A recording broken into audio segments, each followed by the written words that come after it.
Have you ever felt powerless while someone tried to take what's rightfully yours? I was helping my husband clean the backyard for our daughter's birthday party when my mother-in-law stormed in yelling, "You never listen to me!"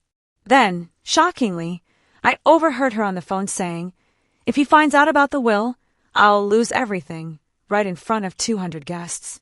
That's when I realized she had been hiding our inheritance, but what she didn't know was that I had secretly recorded every word, and finally, justice was about to be served. You know, sometimes life feels peaceful right before a storm. That morning was one of those calm moments. The sun had just risen, and the light spilled softly through the kitchen window, bouncing off the clean dishes on the counter. I was humming a little tune while preparing cupcakes for my daughter's birthday party. The smell of vanilla filled the whole house. It was one of those comforting, homely smells that make you feel safe. My husband, David, was outside cleaning the backyard. He was always good at fixing things, hanging the decorations, checking the grill, arranging the chairs in perfect order. He wanted everything to look beautiful for our little girl's big day. We had planned the celebration for weeks. Friends, neighbors, even relatives from out of town were coming. 200 guests, all ready to celebrate another year of our daughter's life. I remember feeling proud, not just because we were throwing a big party, but because our life finally seemed in order. After years of struggling financially, we had finally managed to buy our own home. I thought everything was finally falling into place. But I should have known better. Peace in our family never lasted long. Not with my mother-in-law around. From the moment I married David, his mother made it her mission to test my patience. She always had something to say about how I cooked, how I dressed, how I raised my daughter. It didn't matter how hard I tried to please her. In her eyes, I was never good enough. But still I kept quiet, out of respect, out of love for my husband, out of hope that one day she'd see I wasn't her enemy. That morning, while I was putting frosting on the cupcakes, I heard the sound of high heels tapping against the floor. Sharp, fast, angry. I didn't need to look up to know who it was. "Good morning," I said politely, forcing a smile. My mother-in-law didn't even bother to answer. She stood in the doorway with her arms crossed, her face tight with disapproval. Her perfectly styled hair looked like it hadn't moved in decades. She always wore the same kind of pearl earrings, small but sharp, just like her words. "Are you really serving those at a party?" she asked, pointing at the cupcakes. "They look like something a child made." I swallowed hard. It was my daughter's party after all. I wasn't going to let her ruin the mood. "They're her favorite," I said softly. "She helped me make them last night." My mother-in-law rolled her eyes. "Of course she did, because you let that child do whatever she wants. No discipline, no structure. It's no wonder she acts spoiled." I felt my jaw tighten. I wanted to defend my daughter, to defend myself, but I took a deep breath instead. I had promised David that today, of all days, I would avoid arguing with his mother. It was supposed to be a happy day. "Where's David?" she asked sharply. "He's outside, setting up the tables." Without another word, she turned and walked toward the backyard. Her heels clicked against the tile like a metronome counting down to disaster. I wiped my hands on a towel, trying to calm my nerves, but something told me this day wasn't going to end the way I imagined. When I stepped outside, I saw David laughing with our daughter. They were hanging balloons, her tiny hands struggling to tie the strings while he pretended not to notice. It was a beautiful sight. Father and daughter working together, smiling, unaware of a storm brewing just a few feet away. And then she appeared, my mother-in-law, with that same stiff posture and that same cold expression. "David," she called out, loud enough for the neighbors to hear. "You never listened to me." Her voice cut through the air like a knife. Everyone turned their heads. David froze, the smile on his face disappearing. Our daughter's laughter stopped. Even the birds seemed to quiet down. "Mom, please," David said in a low voice, glancing at the guests who were already arriving. "Can we not do this right now?" But she didn't stop. She started complaining about how he ignored her advice, how the backyard was a mess, how I was too controlling. Her words poured out like poison, each one meant to humiliate us in front of everyone. I wanted to disappear. I wanted the ground to open and swallow me whole. People were pretending not to look, but of course they were. Some whispered, some frowned, some smiled awkwardly. It was chaos, the kind that only my mother-in-law could create.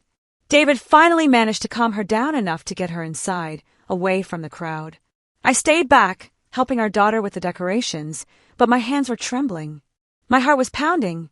I told myself to breathe, to stay calm, to keep the peace. But deep down, I knew something had snapped inside me that day. After a while, I went inside to check if everything was fine. I could hear voices coming from the living room, low at first, then sharper. My mother-in-law's tone was unmistakable. She was on the phone, speaking fast, as if trying to solve some urgent problem. I didn't mean to eavesdrop, but when you hear your own name being mentioned, it's hard not to listen. "If he finds out about the will," she whispered, "I'll lose everything." My heart stopped. I froze right there in the hallway, holding a tray of cookies that suddenly felt too heavy to carry. The will. What will? I leaned closer, careful not to make a sound. Yes, she continued. "He doesn't know anything. Neither of them do. That money was supposed to be mine. She doesn't deserve it. None of them do." My breath caught in my throat. She was talking about me, about my husband, about our family's inheritance. It felt like the room started spinning. All those years of her belittling me, criticizing me, making me feel small. And now this? She had been hiding something from us. Something big. Something that belonged to our family. I placed the tray down quietly, my hand shaking. I knew I had just heard something that would change everything. Outside, I could still hear the laughter of the guests, the music, the sound of balloons popping, but inside me there was silence. Heavy, painful silence. I walked slowly back to the kitchen, trying to process what I had just learned. My mind raced. My mother-in-law wasn't just difficult, she was deceitful. She had crossed a line, and at that moment, something in me changed. The quiet, patient daughter-in-law she knew was gone. I wasn't going to let her keep winning. I didn't know how yet, but one thing was certain. I was going to make her face the truth, even if it meant doing it in front of everyone. Family tension is like a slow-burning fire. It doesn't destroy everything at once, but it makes the air so heavy that even breathing feels exhausting. That's exactly what it was like living with my mother-in-law around. On the outside, we looked like a happy, ordinary family. But behind the polite smiles and Sunday lunches, there was a silent war happening, one that had started long before that birthday party. It all began years ago, right after our wedding. The day that was supposed to be the happiest of my life quickly became the first chapter of my ongoing battle with her. I remember standing there in my white dress, my hands shaking from excitement. The church was full, flowers everywhere, music playing softly, friends and family smiling. Everyone seemed happy, everyone except her. My mother-in-law sat in the front pew with her arms crossed, her lips pressed so tightly together that they almost disappeared. She didn't clap during the ceremony. She didn't smile when we kissed. She just watched, like a judge waiting for a mistake to happen. Later that evening, during the reception, she finally approached me. She smiled, that kind of smile that doesn't reach the eyes, and said, "You look lovely tonight. Let's hope you can keep my son that happy for more than a year." At that moment, I laughed nervously, thinking she was joking. But over time, I learned she never joked. Every word she said carried a hidden meaning, a sting, a warning. From that day on, she became a constant presence in our lives. At first, I thought it was normal. After all, she was family. But little by little, her visits became more frequent, her opinions more invasive, and her tone sharper. When our first child was born, the situation got worse. She wanted to choose the name, the clothes, even the color of the baby's room. She criticized everything I did as a daughter-in-law, as if I wasn't capable of being a mother or a wife. "Back in my day," she would say, "women knew how to keep a proper home." She loved to say that in front of guests, with a sweet tone that hid the venom underneath. Everyone thought she was just joking. Everyone except me. I could feel the bite in her words, the way she looked at me like I'd stolen something that belonged to her. David, my husband, always tried to defend her. "She doesn't mean it that way," he'd say. "She just wants to help." But it didn't feel like help. It felt like control. And so, the tension grew. Every family dinner turned into a battlefield disguised as polite conversation. I would sit there, quietly eating my food, while she made subtle comments about how David looked tired, how maybe he needed a real home-cooked meal, implying, of course, that mine weren't good enough. There were times I wanted to shout back, to tell her to stop treating me like an outsider. But I held it in, not because I was weak, but because I didn't want to put my husband in a difficult position. I told myself it wasn't worth it. I told myself she'd eventually change. But people like her don't change. They only get worse when they realize they can get away with it. Years went by, and the cracks in our family started to show. Our daughter, Emily, grew up watching these silent wars. She once asked me, "Mommy, why does Grandma look mad when you talk?" That question broke my heart. I didn't want my child to see bitterness between us, but children see more than we think. One day, after another argument about something trivial, probably about how I folded the laundry, I decided to talk to David seriously. I needed him to understand what was happening. We sat in the living room, late at night, the house quiet except for the ticking clock on the wall. "David," I said softly, "your mother doesn't like me. I've tried everything, but nothing works. I can't keep pretending." He rubbed his forehead, tired. "I know she's difficult," he admitted, "but she's my mom. What do you want me to do?" "I just want her to respect me," I said, my voice breaking slightly. "I want to feel like I belong in this family too." He looked at me for a long time, and I could tell he was torn between love for me and loyalty to her. That's what made it worse. I wasn't fighting just against her. I was fighting against the silence of everyone who was too afraid to confront her. After that night, I tried to distance myself from her. I stopped answering every call, stopped visiting every weekend. I thought if I kept some space, things might calm down. But distance didn't make her softer, it made her angrier. She started visiting unannounced, walking into our home like she owned it.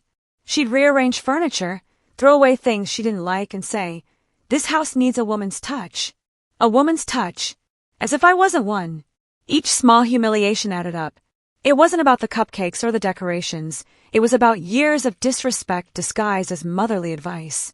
I could feel resentment building up inside me, like a heavy storm waiting to break. Then came the funeral, her husband's funeral, my father-in-law. He was a good man, quiet, gentle, and always kind to me. Losing him was hard for everyone, but it also revealed something darker. After the ceremony, while everyone was comforting each other, she stood next to the casket and said loudly, "At least now he doesn't have to see how his son's been manipulated." The words cut through me like glass. People gasped, but no one said anything. Not even David. I just stood there, frozen, feeling humiliation mixed with grief. That moment became a scar I carried for years. After the funeral, things were never the same.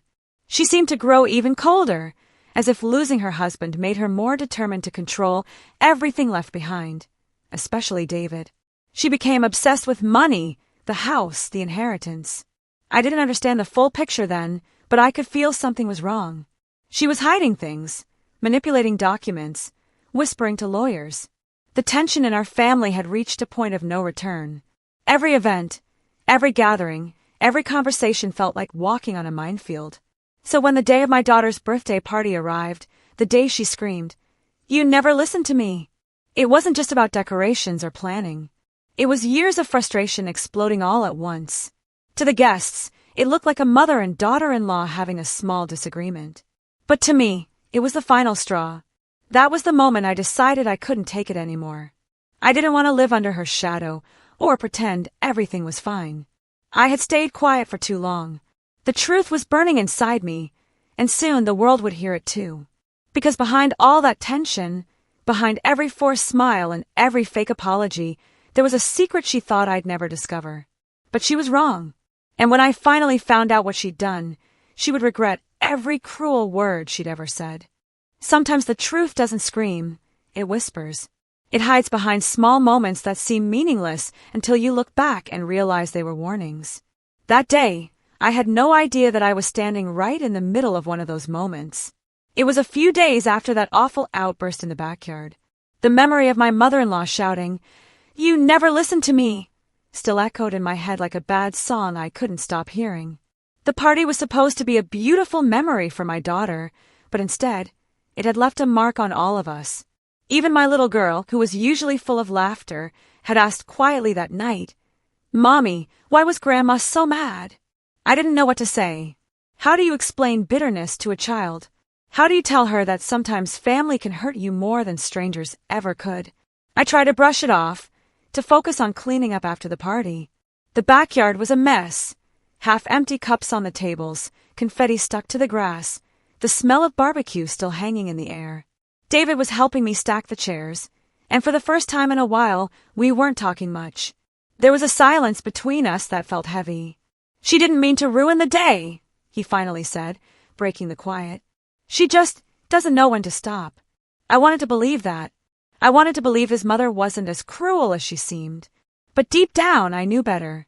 The next morning, I woke up early. The house was quiet, sunlight peeking through the curtains. I made coffee, the rich smell filling the kitchen, and sat down to check my messages. That's when I saw one from my mother-in-law. Short, cold, sharp. "We need to talk. It's important." I sighed. My stomach tightened. Her messages always carried a tone, a mix of command and judgment. Still, I couldn't ignore her.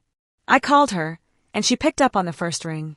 "I'm coming over," she said, not even waiting for me to respond. An hour later, she arrived. Perfect as always. Hair done, lipstick flawless, pearl earrings catching the morning light. She walked into the house as if it belonged to her, her perfume heavy in the air. "Good morning," I said softly. "Is David home?" she asked, ignoring my greeting. "No, he left for work early." She nodded, then looked around the house with that familiar expression, part disgust, part disappointment. Her eyes landed on the sink, where a few dishes were soaking. "You really should take better care of the house," she muttered. I clenched my jaw. "It's been a busy week." She didn't respond. Instead, she pulled out her phone and started scrolling through her contacts, her perfectly manicured nails tapping against the screen.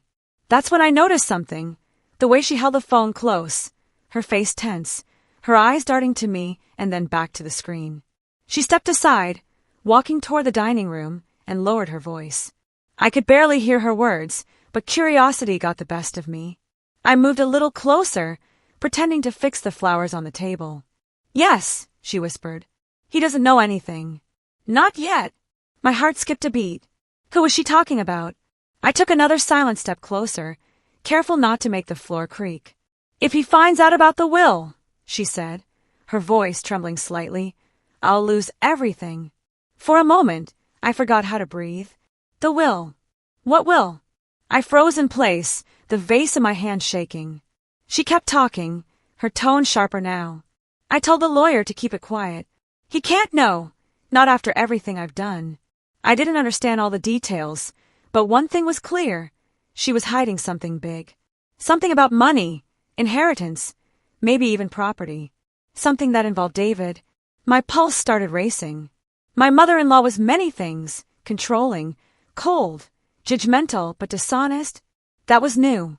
I slowly backed away before she noticed me. My hands were cold, and I could feel my heart pounding in my chest. I went into the kitchen, pretending to clean, trying to calm myself. But the words wouldn't leave my mind. "If he finds out about the will, I'll lose everything." Lose everything. That meant there was something to lose. Something that maybe belonged to my husband, or to us. She stayed at the house for another 15 minutes, acting as if nothing had happened. She talked about the weather, about church, about how the neighbor's dog barked too much. But I wasn't really listening anymore.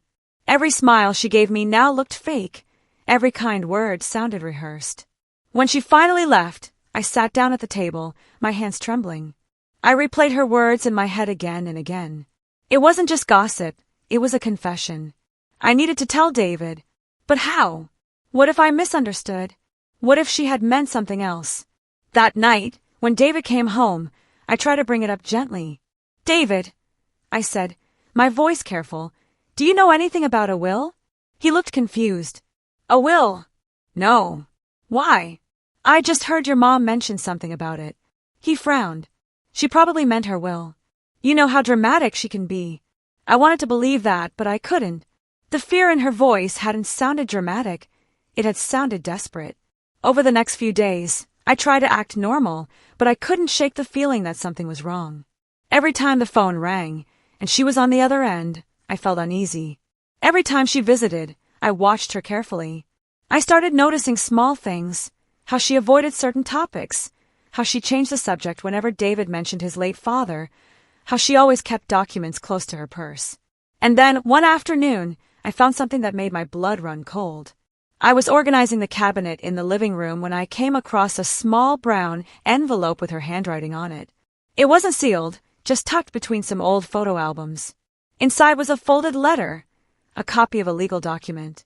At the top, in bold letters, it read, "Last Will and Testament of Richard Thompson." My heart started pounding, so hard I could barely hear anything else. That was David's father. I skimmed through the first few lines, and my eyes widened. The document listed several properties, investments, and near the bottom, the names of the beneficiaries. David's name was there. So was mine. But there was a handwritten note scribbled across the bottom in her handwriting. To be revised, not to be shared. I sat down slowly, the paper shaking in my hands. So it was true. She had hidden it. That was the first real warning. The first glimpse behind her perfect smile. And that was when everything started to make sense. Her sudden mood swings, her anger when David didn't obey her, the way she treated me like an intruder in her family. She wasn't just controlling, she was protecting something. Something she never wanted us to find out. From that day on, I started watching her differently. Every word she said, every visit, every phone call, I paid attention. I knew there was more to the story, and if she was willing to lie about this, what else was she hiding? The fire that had burned quietly between us for years was finally catching flame. And deep inside, I made myself a silent promise. If she was hiding the truth, I was going to find it, no matter what it cost. Because now it wasn't just about family tension anymore, it was about betrayal. And I was done staying silent. Secrets have a way of living in the dark, quiet, invisible, but dangerous. You can't see them, but you feel them, like a cold wind that never stops blowing. And once you finally find the courage to turn on the light, you can never turn it off again. After I discovered the envelope, that will, I couldn't sleep. Every time I closed my eyes, the same thought echoed in my mind. She hid it from us. Not from strangers. Not from distant relatives. From us, her own son and his wife. I waited until late that night to tell David. He was sitting on the couch, exhausted from work, flipping channels on the TV. I hesitated, afraid of how he might react. He always defended his mother, no matter what she did. "David," I said softly, holding the envelope in my hands, "I found something today." He looked up. "What is it?" I sat beside him and handed him the paper. He started reading, his eyes moving quickly, his expression changing from confusion to disbelief. "Where did you get this?" he asked, his voice suddenly sharp. "It was in the cabinet, behind the photo albums. I think your mom left it there." He stared at the paper again, shaking his head. "This can't be right. Why would she keep this from me?" "David," I whispered, "I think she changed something. Look at the note at the bottom. It says, 'To be revised, not to be shared.'" He frowned. She wouldn't do that. But deep down, we both knew she would. That night, the house felt heavier than ever.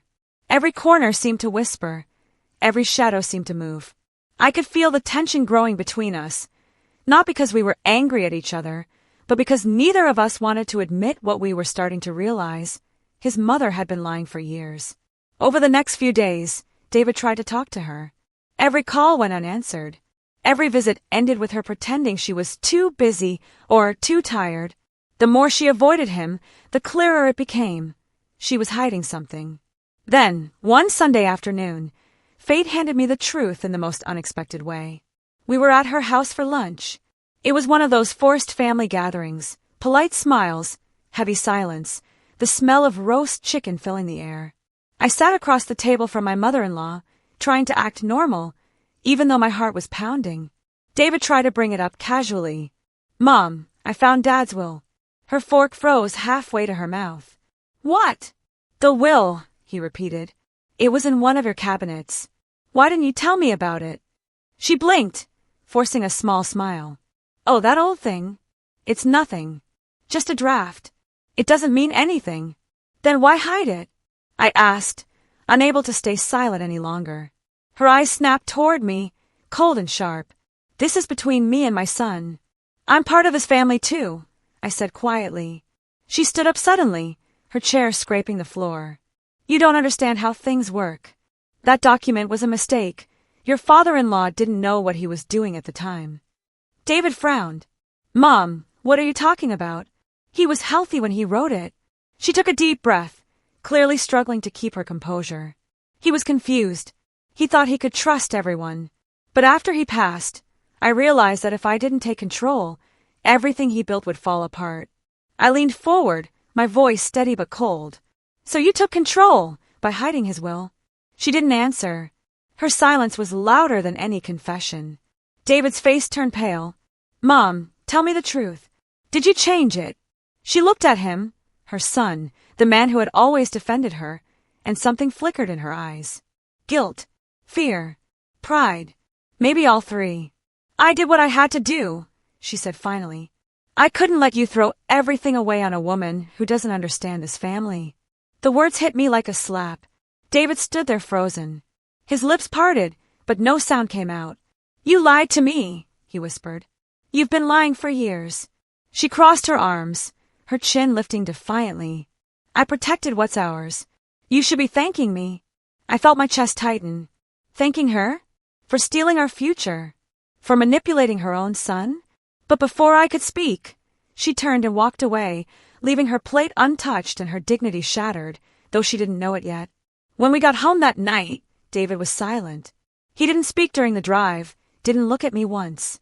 When we entered the house, he went straight to the backyard and stood there, staring at the night sky. She's my mother, he said finally, his voice breaking. But I don't even know who she is anymore. I went to him and placed my hand on his arm. We'll find out everything, David. The truth, all of it. And that's when an idea started to grow inside me. A dangerous one. If she was willing to manipulate legal documents, what else had she done? I needed proof, something solid, undeniable. So, I decided to do something I'd never thought I'd do in my life. I started recording her. Every call, every visit, every whisper. At first, it felt wrong, sneaky, almost cruel. But after everything she'd done, I told myself it was the only way to protect my family. And then it happened. The moment that changed everything. A week later, I went to her house again, pretending to make peace. I smiled, brought her flowers, and told her I wanted to move past our differences. She smiled back, relieved, and invited me in. We sat down for tea, the air thick with fake sweetness. I placed my phone face down on the table, the voice recorder running silently. I know things got heated last time, I said softly, but I just want us to be a family again. She sighed dramatically. I'm glad you finally understand, dear. You have to know, I only did what was best for David. You can't imagine how hard it was for me after Richard died. Everyone wanted a piece of what he left. His brothers, the lawyers, even you. Even me? I asked, pretending to sound confused. Oh, don't play innocent, she said with a bitter laugh. You think I didn't notice how quickly you moved into this family? You saw what he had, the business, the house, the inheritance. But I made sure that will never reach you. I froze. My heart felt like it stopped beating. She smiled proudly. If David ever finds out, he'll hate me. But it's better this way. I deserve what Richard left, not you. That was it. The truth.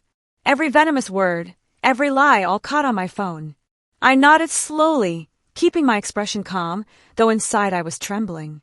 Well, I said, forcing a smile. Thank you for being honest. She tilted her head. You won't tell him, will you? I met her gaze.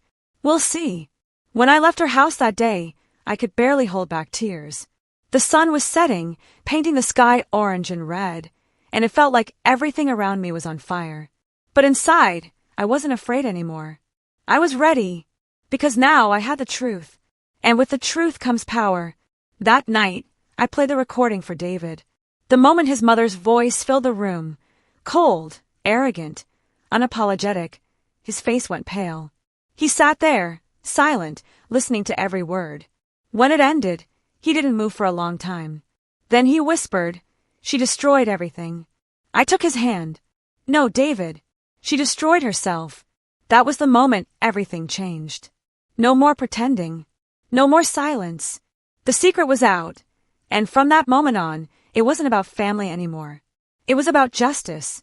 And soon, very soon, the whole world would hear the truth, not in whispers, but loud and clear, in front of everyone she ever tried to impress.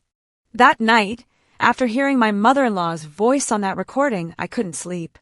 I lay in bed, staring at the ceiling, listening to the slow rhythm of my husband's breathing beside me. My mind was racing, faster than I could control. Every word she said echoed inside my head. I made sure that we'll never reach you. Those words burned like fire. They weren't just about money or inheritance. They were about betrayal. About trust shattered into pieces. I turned on my side, pulling the blanket closer, but no warmth could reach me. The house felt colder than ever, heavy with the silence of something broken. Should I expose her? Should I make her pay for everything she did? Or should I stay quiet, keep the peace, and pretend nothing happened? That was the war inside me. I'd always tried to be the peacemaker, the one who avoided drama, the one who smiled even when she was hurting. But this time I couldn't. Not after everything. Still, a small voice whispered inside my mind, what if this destroys David? He loved his mother. No matter what she did, she was still the woman who raised him, the woman who held his hand when he was sick, the woman who made his favorite soup when he came home tired from school. Could I really take that away from him? And yet, could I live with myself if I let her keep what was never hers? I sat up and looked at him, his face calm, unaware of the storm inside me. I thought about the years we'd struggled, the nights we couldn't pay the bills, the sacrifices we made to keep our home and care for our daughter. All while she sat in her big house, holding on to something that was meant for us. The injustice of it made my chest ache. The next morning, I woke up early. The sun hadn't even risen yet. I went to the kitchen, made coffee, and just stood there, staring out the window as the world slowly turned from gray to gold. I remember the first time I met her, the way she looked at me, as if she already knew I wasn't good enough for her son. She didn't have to say it out loud. It was in her eyes, in her tight smile, in every word she spoke. And now, all these years later, she proved what I always feared. She never saw me as family. As the coffee grew cold, I realized something painful. Part of me still wanted her approval. Still wanted her to see me as someone worthy. And that realization broke me even more. I sat down at the table and buried my face in my hands. I wanted justice, but I also wanted peace. And those two things rarely walk together. That day, I tried to keep things normal. I took my daughter to school, went grocery shopping, even smiled at the neighbors. But inside, I was split in two. When I came home, David was in the living room, staring at the wall. The recording was still on his phone. I could tell he'd been listening to it again. He didn't say a word. I sat next to him, waiting. Finally, he spoke, his voice quiet. "She's my mother. I can't believe she did this." "I know," I said softly, "but you heard it yourself." He nodded. "Yeah, I heard." There was a long silence. Then he looked at me, his eyes tired and sad. "What do we do now?" That question hit me hard because I didn't have an answer. I wanted to say, we'll fix it. We'll move on. But deep down, I knew there was no moving on without confrontation. Without truth. "I don't know," I admitted. "But we can't pretend this didn't happen." He sighed, leaning back on the couch. "She'll deny everything." "I don't care," I said firmly. "She can lie all she wants. The truth is already out." He looked at me differently then. Not like I was just his wife, but like I was someone ready to fight for what was right. But even as I spoke those words, doubt crept in again. What if she turned everyone against us? What if she made us look like the villains? She was good at that, twisting stories, playing the victim. She had a lifetime of experience manipulating people. I knew how quickly family could take sides. And then, another thought, darker, heavier, came over me. What if she never forgives us? Did I even care if she did? Part of me did. Because, despite everything, I didn't hate her. I pitied her. I pitied the loneliness behind her arrogance, the fear behind her control. But pity wouldn't fix what she'd done. As the days passed, the tension in the house became unbearable. Every phone call, every unexpected knock on the door made my stomach twist. David tried to call her again, but she wouldn't answer. When he went to her house, the maid said she wasn't home. We both knew that was a lie. The silence between them was louder than any argument. One night, I walked into the kitchen and found David sitting there, staring at an old photo, him as a little boy, sitting on his mother's lap, both of them smiling. He looked up at me. "Do you think people can change?" he asked quietly. "I think they can," I said. "But only if they want to." He nodded slowly. "I just don't understand why she did this." "Because she was afraid," I said. "Afraid of losing control. Afraid of losing you." He looked down at the photo again. "Well, she lost me anyway." That moment broke my heart. It wasn't just about money or inheritance anymore. It was about family, about the trust that holds it together. And when that trust is gone, everything else crumbles. The next few nights were restless. I kept thinking about what to do. Part of me wanted to delete the recording and forget everything, to let the past bury itself. But another part, the stronger part, whispered, "If you let this go, she'll keep doing it. To you. To others." I thought about my daughter, how one day she would grow up and see how I handled this. I didn't want her to learn that silence is safer than truth. That's when my internal conflict finally turned into determination. I decided I wouldn't act out of hatred. I wouldn't scream or fight. I would let the truth speak for itself. But I also knew that truth needed the right stage, the right moment. So I started planning. Quietly, carefully, like someone setting a trap for a wild animal. Every action she took, every word she said, I kept track of it. I smiled when I needed to. I pretended when I had to. Because I knew one day soon, everything would come full circle. And when it did, she would have no choice but to face what she'd done. Not in private, not behind closed doors, but in front of everyone who ever believed she was the perfect mother, the caring widow, the woman who could do no wrong.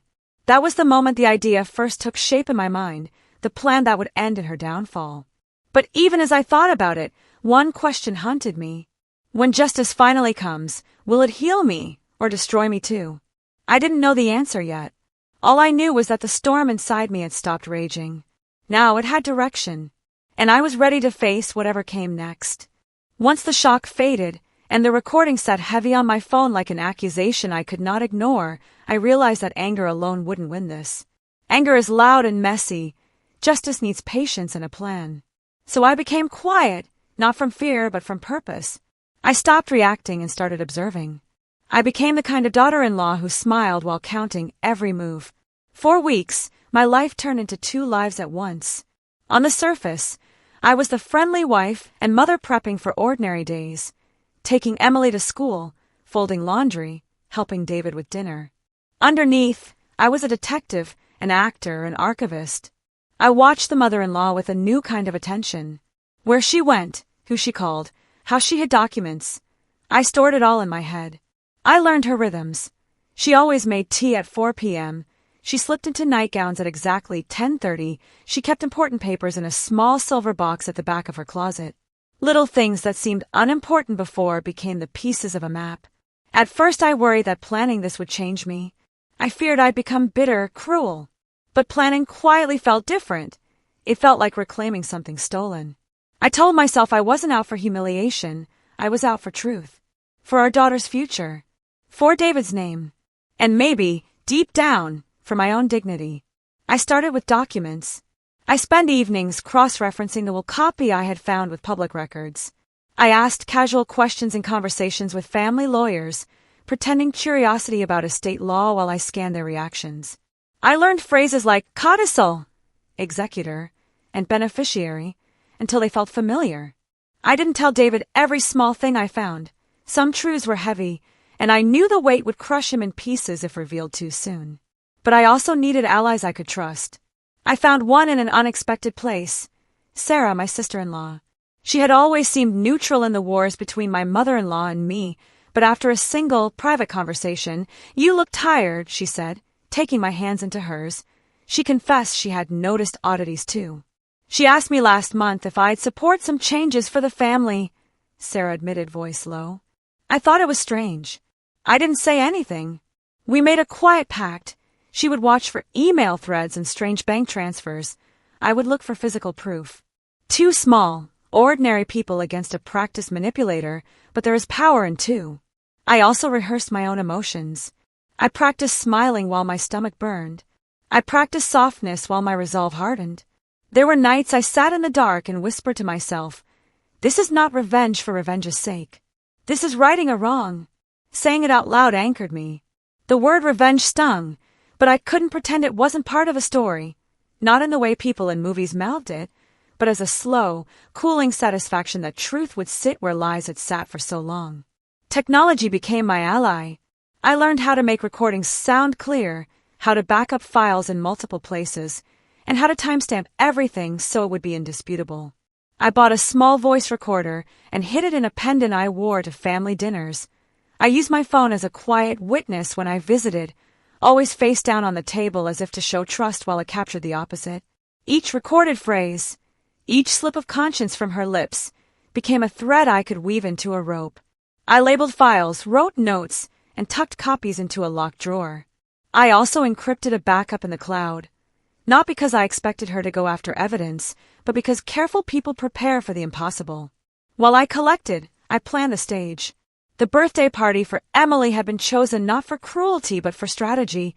There would be 200 people, friends and family who respected the Thompsons, community leaders who saw the mother-in-law as dignified, neighbors who would later gossip about what a shame.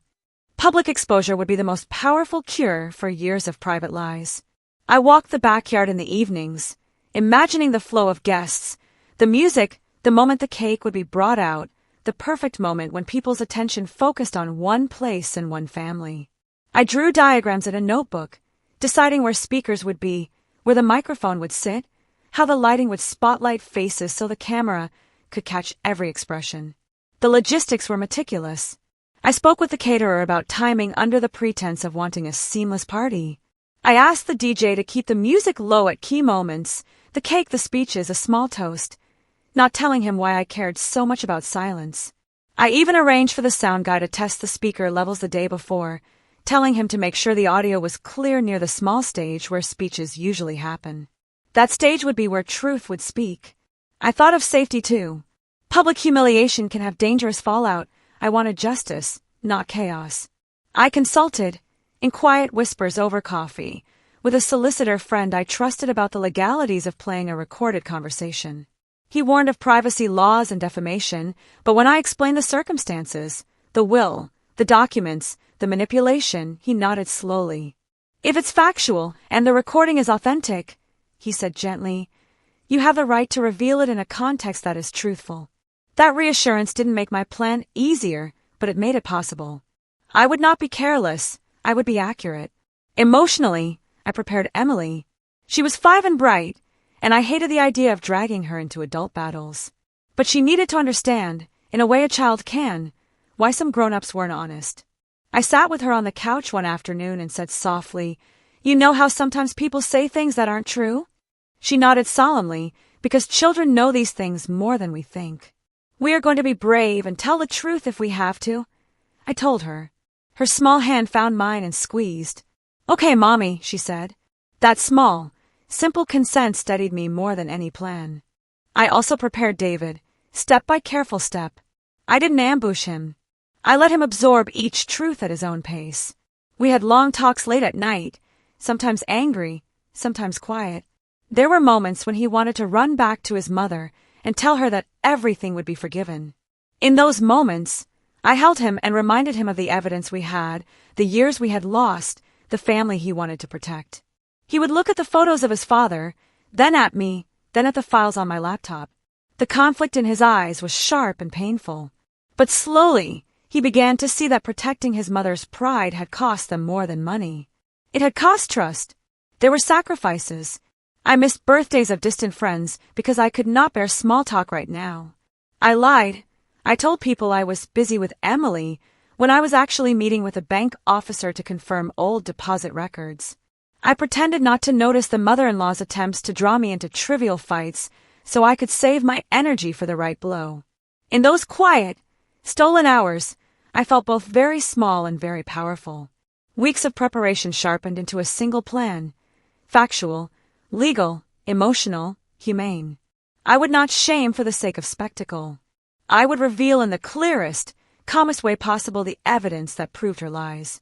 The recording, the will copy, and the paper trail would speak.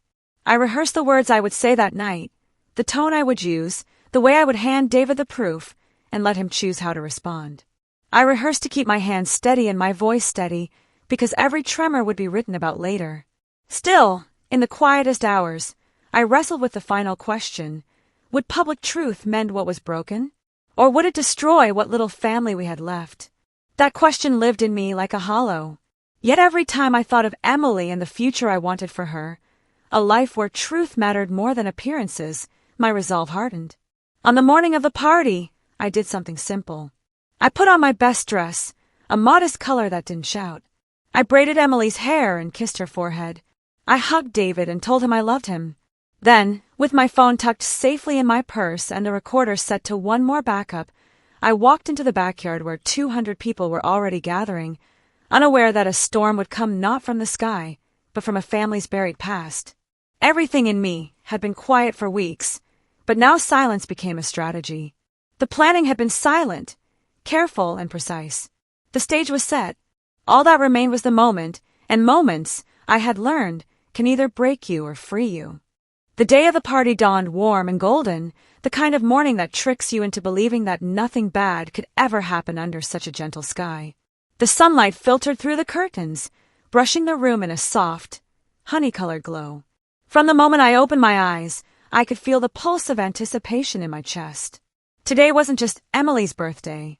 It was the day everything would shift, the day the mother-in-law, who had controlled every corner of our lives for years, would finally face the truth she'd buried so deep. Still, I told myself to breathe, to smile, to act as if it was any other celebration. Downstairs, the kitchen was already alive with noise, the clatter of plates, the faint hum of the blender, the laughter of the catering staff setting up trays of food. The smell of vanilla cake and roasted chicken mingled in the air, sweet and savory, festive and warm. Emily ran into the kitchen, her tiny feet slapping against the tiles. "Mommy, look, Grandma got me balloons," she said, eyes wide with excitement. I turned and saw her, my mother-in-law, dressed in a pale blue dress that matched her eyes, a soft smile playing on her lips. You would never guess, by looking at her, the things she had done.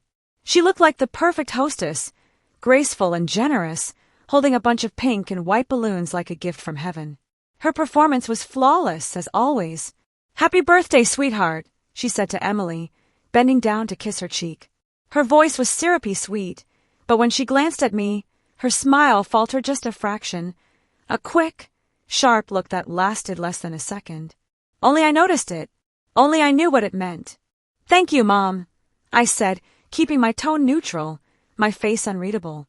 "Everything looks beautiful." She nodded, pleased with herself. "Of course it does.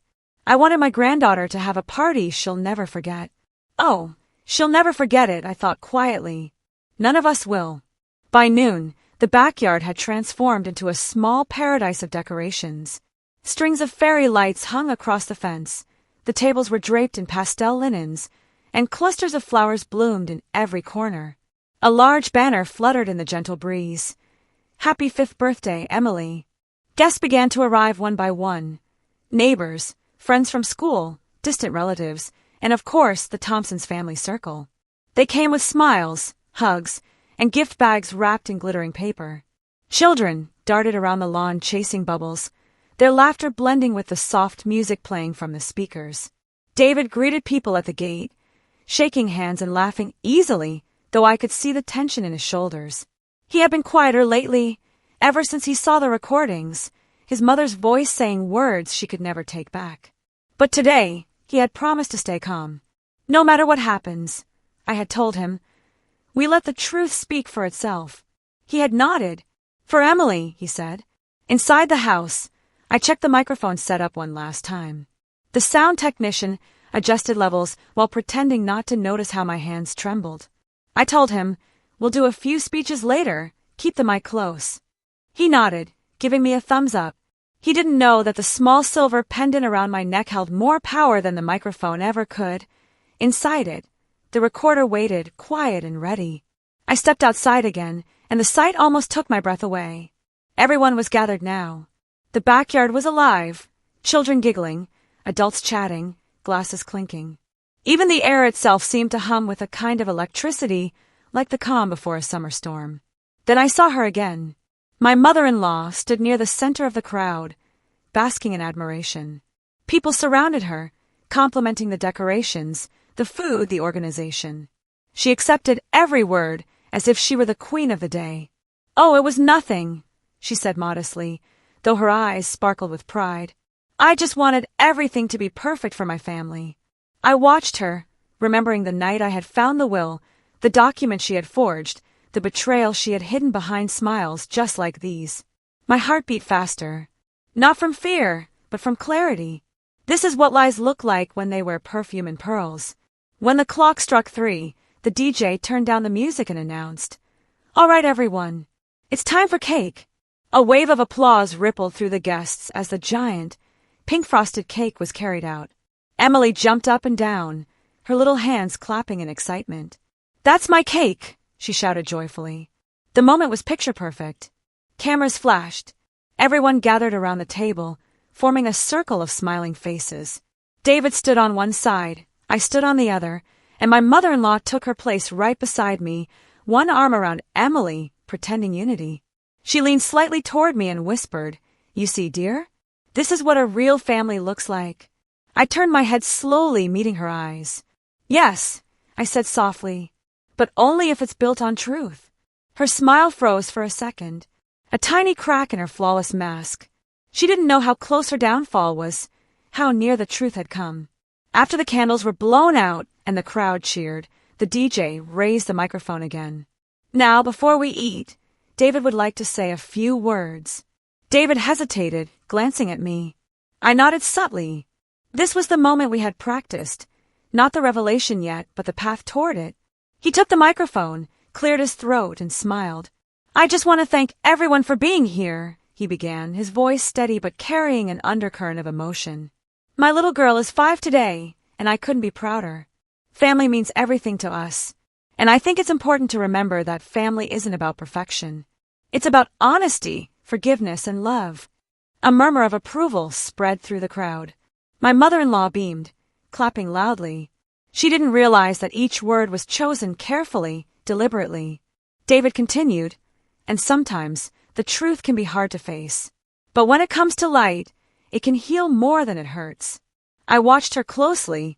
The shift in her face was small but unmistakable, a flicker of unease, like someone who suddenly senses they're standing on thin ice. After the applause, I stepped forward. "I'd like to say something too," I said gently, taking the microphone. The guests turned toward me, smiling, expecting another sweet speech about motherhood or gratitude. Even Emily looked up at me with innocent excitement. My hands didn't shake. My voice was calm. "I just want to thank my family, especially my mother-in-law, for all her hard work and love. She's always been deeply involved in our lives. More than anyone, really." There was polite laughter, the kind that fills silence without understanding. "She's also taught me something valuable," I continued, my tone soft but carrying through the air. "That sometimes what we think we see, what looks perfect on the outside, can be very different underneath." The air shifted. Conversations quieted. Even the children sensed it, their giggles faded into silence.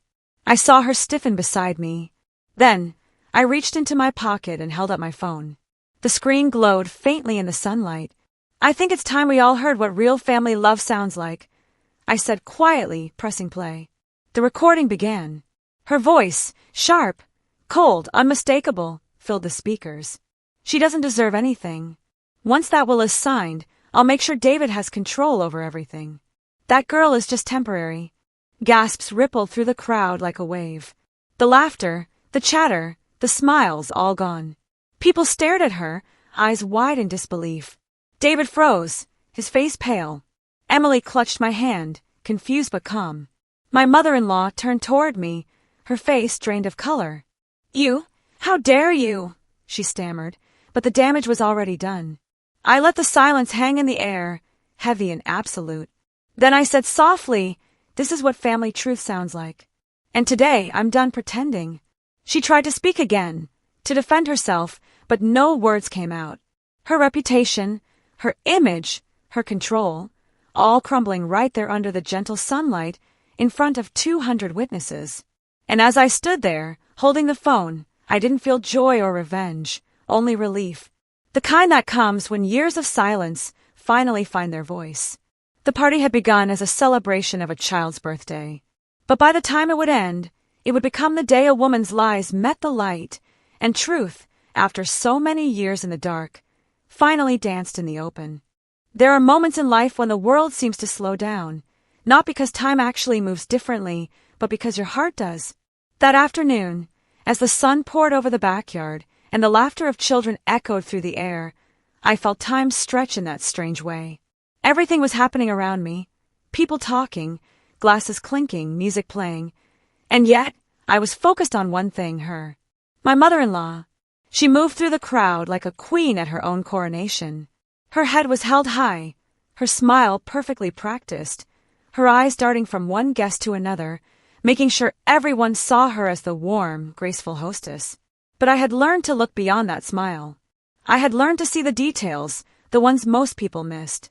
Every flicker of her eyes, every twitch of her lips, every calculated gesture, they were all clues. Signs of a woman who was holding a secret so tightly that it was slowly strangling her from the inside. The first thing I noticed was how she spoke. She didn't talk to people, she performed for them. When she greeted our guests, her voice was light, cheerful, dripping with false sweetness.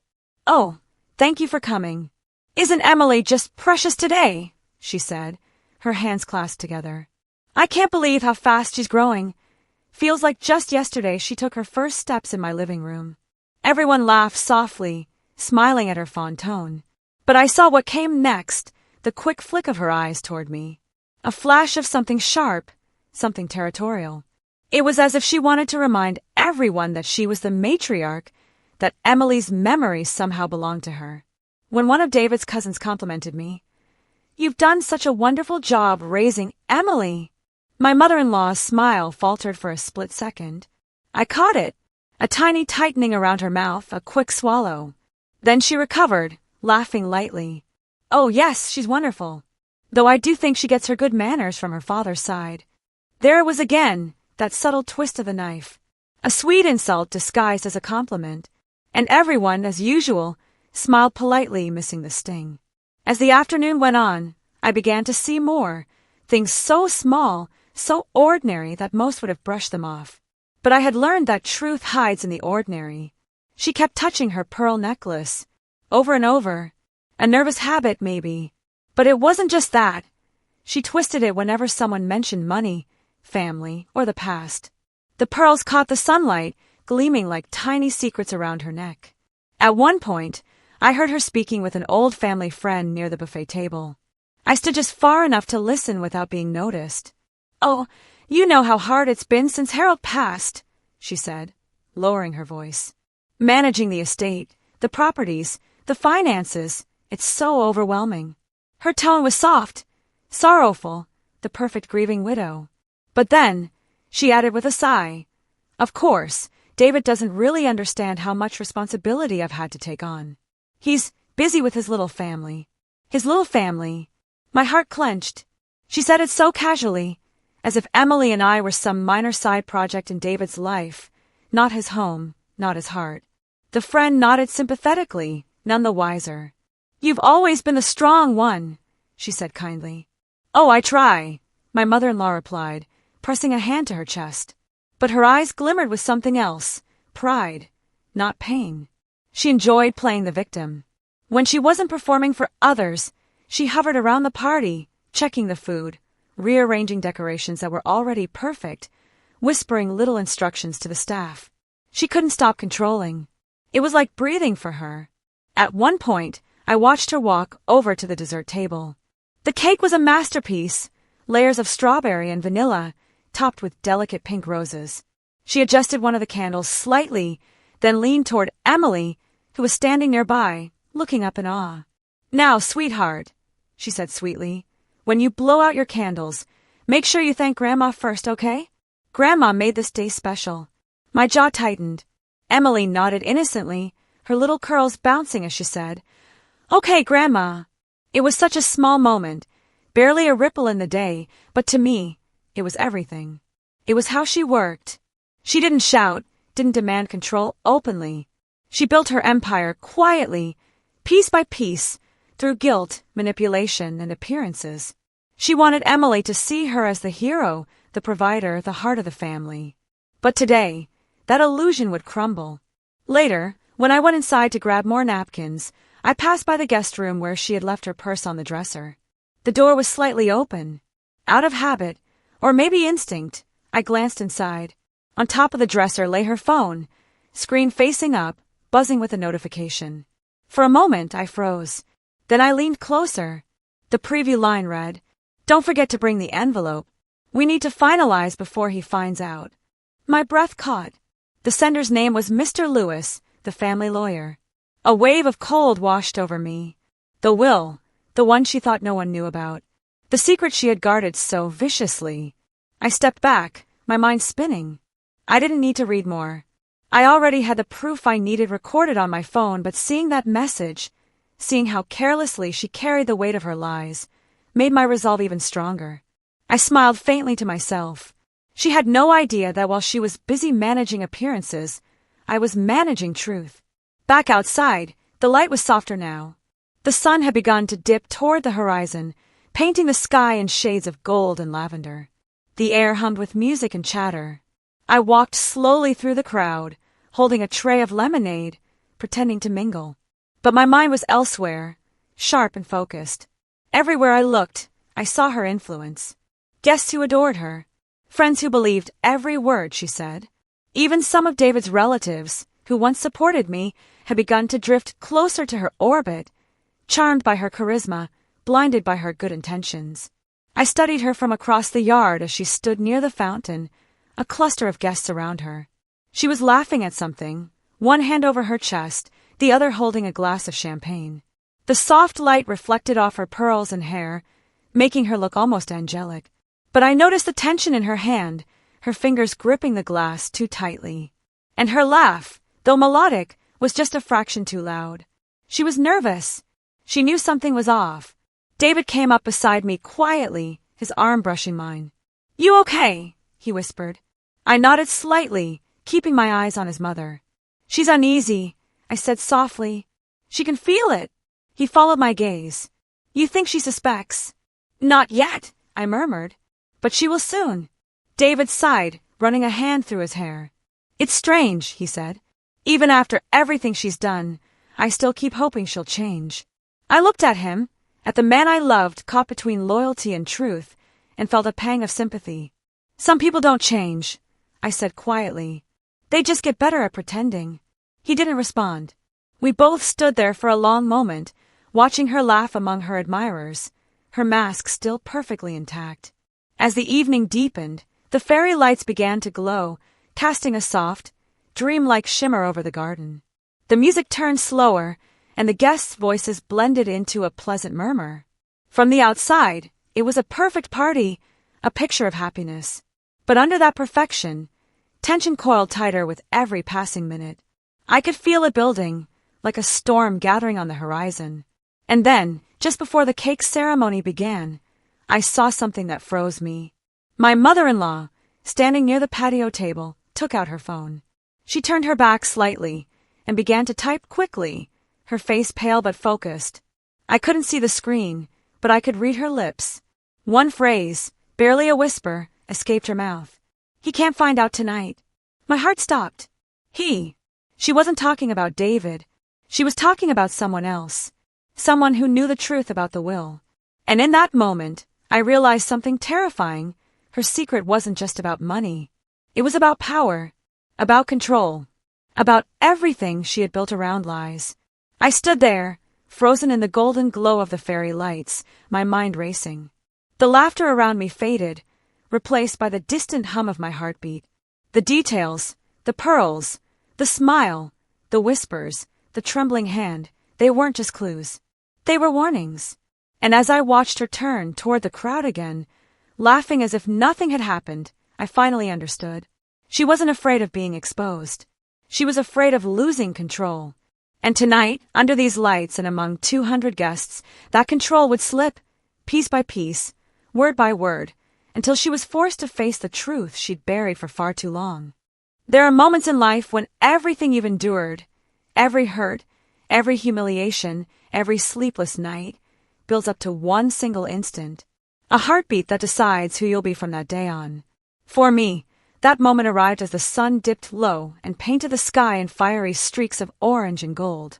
The birthday party had reached its peak. The garden was glowing with fairy lights, laughter drifted in the air, and the clinking of glasses mixed with the soft hum of background music. On the surface, everything looked perfect, a picture of love, family, and celebration. But inside me, a storm was raging. I could feel my pulse in my fingertips, my breath caught somewhere between my chest and throat. I had waited for this, planned for it, even. Yet now, as the hour approached, I found myself trembling. This wasn't just about revenge anymore. It was about justice. It was about truth. I watched my mother-in-law from across the yard, surrounded by her admirers. Her laugh was smooth, melodic, the kind of laugh that fooled people into believing she was kind, generous, trustworthy. She wore her pearls like armor and her smile like a crown. But I knew what hid beneath it all, the manipulation, the lies, the greed. And tonight, I was done letting her hide. The DJ's voice boomed over the speakers, snapping me out of my thoughts. "All right, everyone," he said cheerfully. "Gather around the cake. It's time to sing for our birthday girl." A chorus of cheers rose. Children rushed to the table, their faces glowing with excitement. Adults followed, cameras in hand, ready to capture the moment. The enormous pink cake sat in the center, candles flickering, the soft scent of vanilla filling the air. Emily stood beside me, her little hands clasped together, her eyes bright and full of innocence. David came to my other side, slipping his arm around my waist. I could feel his heartbeat, fast and heavy, matching mine. And then, she appeared, my mother-in-law, stepping gracefully to the front of a crowd like she was walking onto a stage. "Wait, wait," she called with a laugh, raising her hands dramatically. "We can't start without Grandma." The crowd chuckled, making room for her as she positioned herself right beside Emily. She adjusted a strand of hair, then leaned down to whisper something in my daughter's ear. I couldn't hear it, but I didn't need to. I already knew. It would be another reminder for Emily to thank her, to make sure everyone saw who the real family hero was. I smiled faintly. She had no idea what was coming. When the singing ended and the candles were blown out, applause filled the yard. Emily clapped her hands, laughing as the wind carried the faint trail of smoke from the candles away. My mother-in-law kissed her on the cheek, basking in the attention. "Such a sweet girl," she said loudly, just enough for everyone to hear. "Takes after her father, of course." Another chuckle from the guests. My stomach tightened. David's hand squeezed mine gently. It was time. As people began to move toward the food tables, I turned to the DJ. "Could we pause the music for just a moment?" I asked politely. He nodded, lowering the volume until only the soft rustle of leaves and distant laughter remained. "Everyone," I said, my voice steady, carrying through the evening air. "Before we continue, I'd like to say something." Heads turned. Conversation stopped. 200 faces, friends, family, neighbors, all looking at me. My mother-in-law smiled, though a flicker of unease crossed her face. "Oh dear," she said lightly. "You don't have to make a speech. Let's just enjoy the party." I held up a hand, still smiling. "No, it won't take long." I took a slow breath. "This has been a beautiful day," I began, my voice calm warm.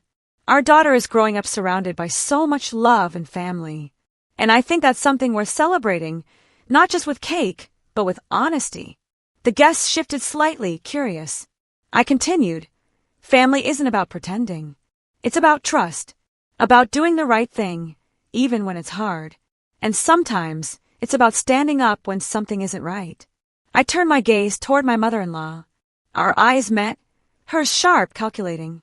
"You see," I said softly, "sometimes the people who smile the brightest are the ones hiding the darkest secrets." The crowd went silent.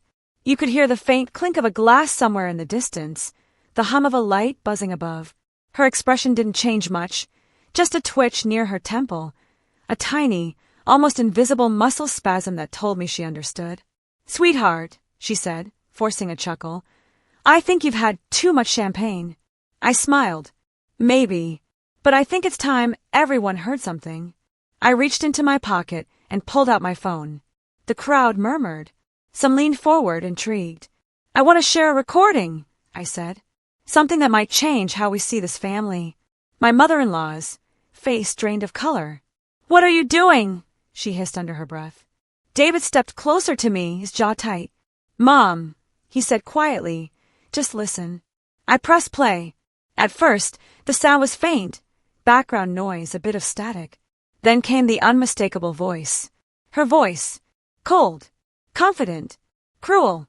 If he finds out about the will, I'll lose everything. That girl doesn't deserve a dime. She's only here because of him. Once that paper's signed, she'll be out of the picture. Gasps erupted around the yard.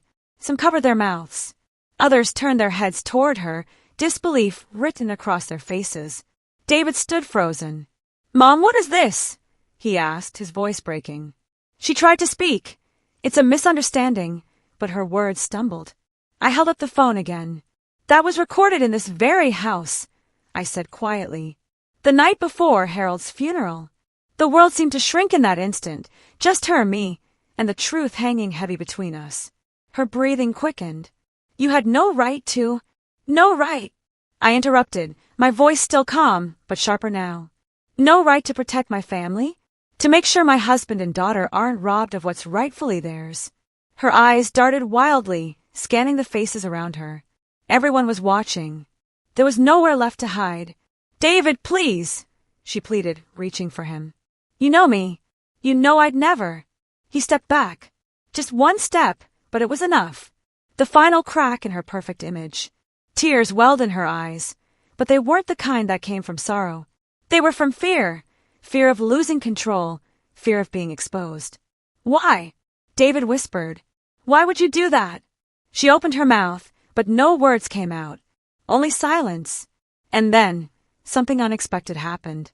Emily tugged gently at my dress, her little voice breaking through the tension. Mommy, she said softly, why is Grandma crying? Every heart in that garden seemed to stop. I knelt down, brushing a strand of hair from Emily's forehead. Because, I said gently, sometimes even grown-ups make mistakes. Big ones. And when that happens, the truth helps us fix them. Emily nodded, her eyes wide and innocent. She didn't understand, not really, but one day she would. When I stood back up, my mother-in-law's face had changed. The fight was gone from her eyes. She looked smaller somehow, not physically but spiritually. The confidence, the control, the pride, all gone. The woman who had once ruled every room she entered now stood trembling in front of 200 witnesses, her secrets laid bare. For years, she had made me feel powerless, small, invisible. But now, as she struggled to find her words, it wasn't anger I felt. It was liberation. Still, I didn't let her off easy. You owe this family the truth, I said firmly. You owe your son honesty. You owe your granddaughter a legacy built on love, not lies. Her lips parted, but no sound came. Only tears. And for the first time in my life, she looked at me, really looked at me, not as a rival or an inconvenience, but as someone stronger than she ever expected. David's hand found mine again. It's over, he said quietly. But I shook my head. No, I whispered. It's just beginning. Because the truth wasn't the end of our story. It was the start of a new one built on strength, clarity, and courage. Around us, the guests began to whisper, some turning away in discomfort, others staring at her in disbelief.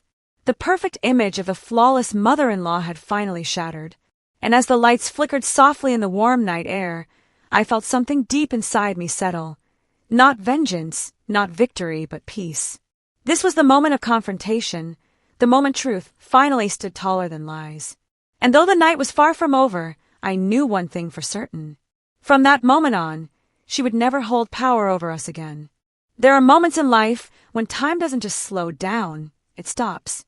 When every sound fades, every breath feels heavier, and every pair of eyes in the room turns toward one single person. That was the air I was breathing the moment my mother-in-law's secret, her carefully buried truth, was laid bare in front of 200 guests. It was no longer just a family issue. It was public. Unstoppable. The recording still echoed in everyone's minds. If he finds out about the will, I'll lose everything. That girl doesn't deserve a dime. She's only here because of him. Those words hung in the air like poison smoke, twisting through the laughter and music that had filled the backyard only minutes before. No one moved. No one spoke. The silence was so deep it felt like even the crickets had stopped singing. My mother-in-law, Margaret, the queen of appearances, the woman who had spent years crafting her reputation as the perfect matriarch, stood frozen, her glass of champagne trembling in her hand. The golden liquid rippled over the rim, spilling onto her fingers, but she didn't even notice. She looked around desperately, her eyes darting from face to face, searching for an ally, a sympathetic smile, a hand that might reach out to help her save face. But none came. Even the guests who used to hang on her every word, her book club friends, her church acquaintances, her bridge partners, stood back, whispering behind their hands. You could see it on their faces. Confusion, disbelief, disappointment.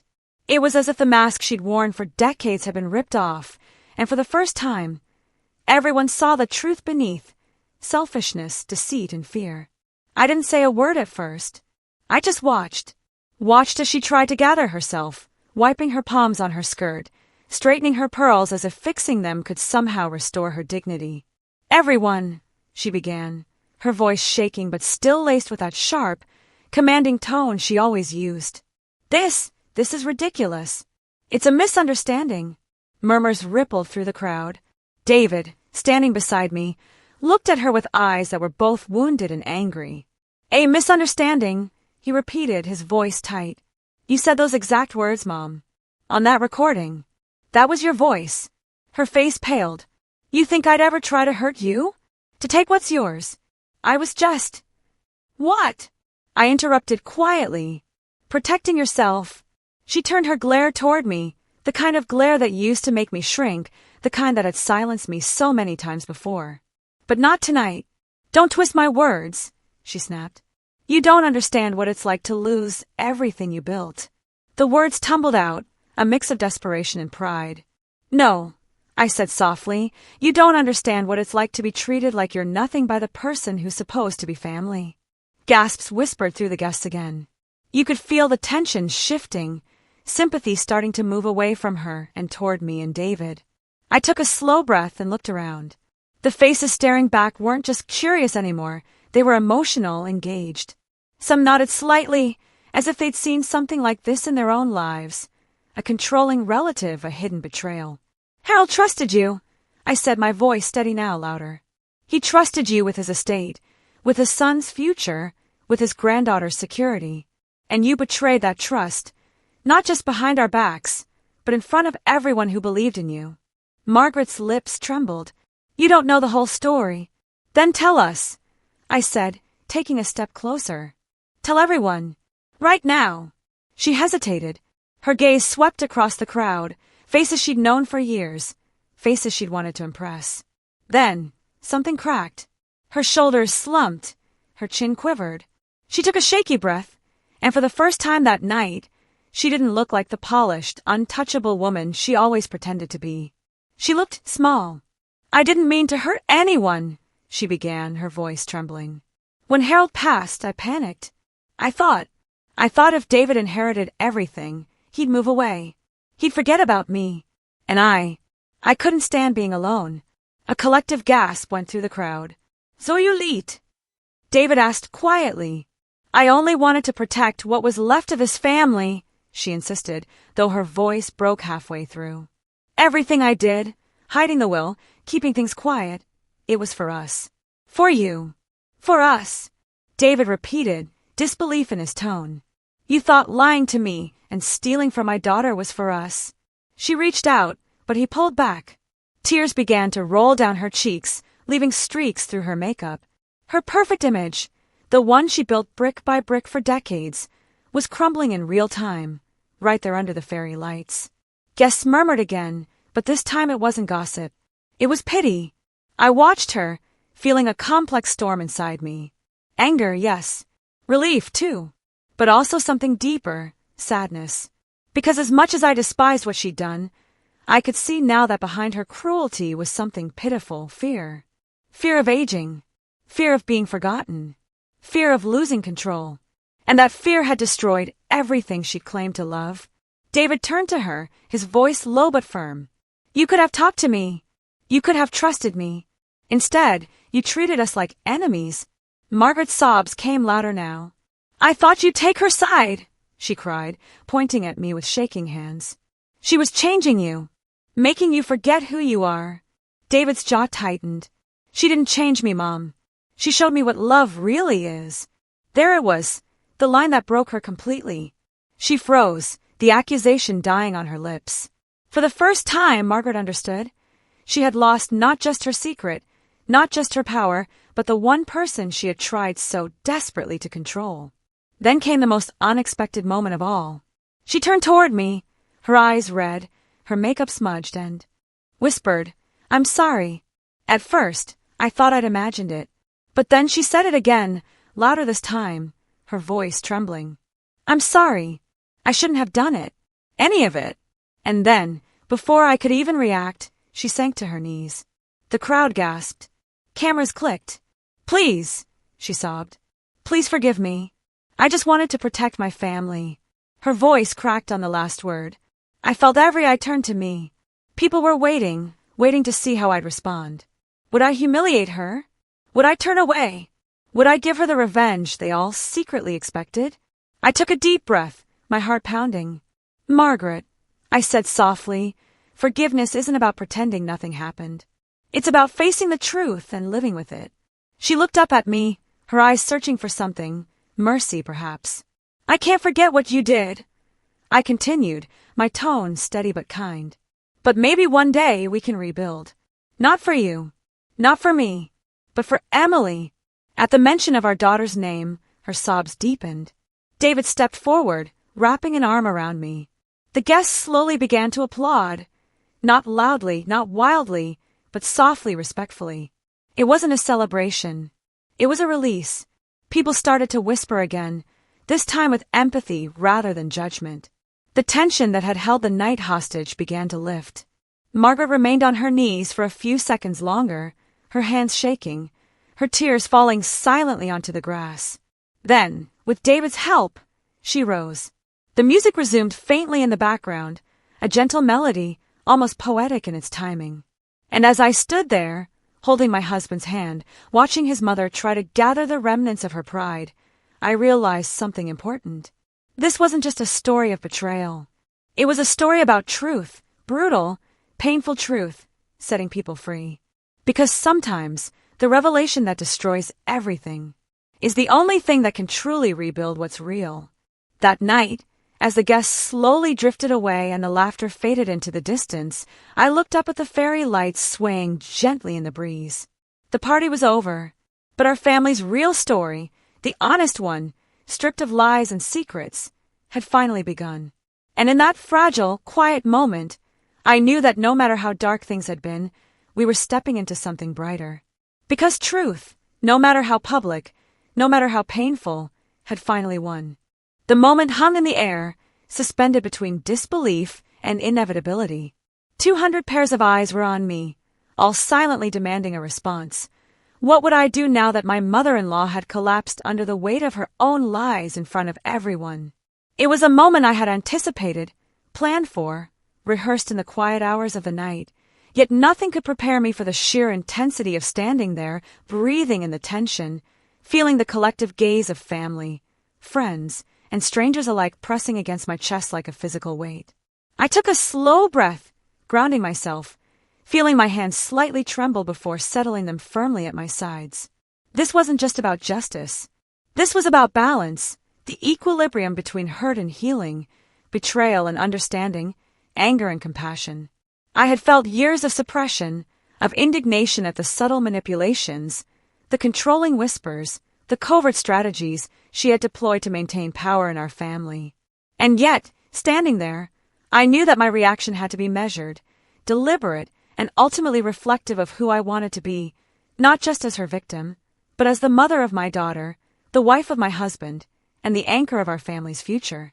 I looked directly at her, The woman whose words had haunted our household for years, whose calculated smiles and carefully crafted facade had deceived almost everyone around us. Margaret's face was streaked with tears, her perfectly applied makeup ruined, her pearls catching the soft glow of the fairy lights and reflecting the chaos she had sown. She blinked at me, wide-eyed, searching, perhaps hoping for mercy, perhaps for recognition, perhaps for the acknowledgement that she had, for a fleeting moment, failed at being the omnipotent matriarch she always imagined herself to be. I let silence fill the space between us for a few heartbeats, letting the crowd absorb the gravity of the situation. I could feel their anticipation, some leaning forward, some frowning, some clinging to the edges of their seats.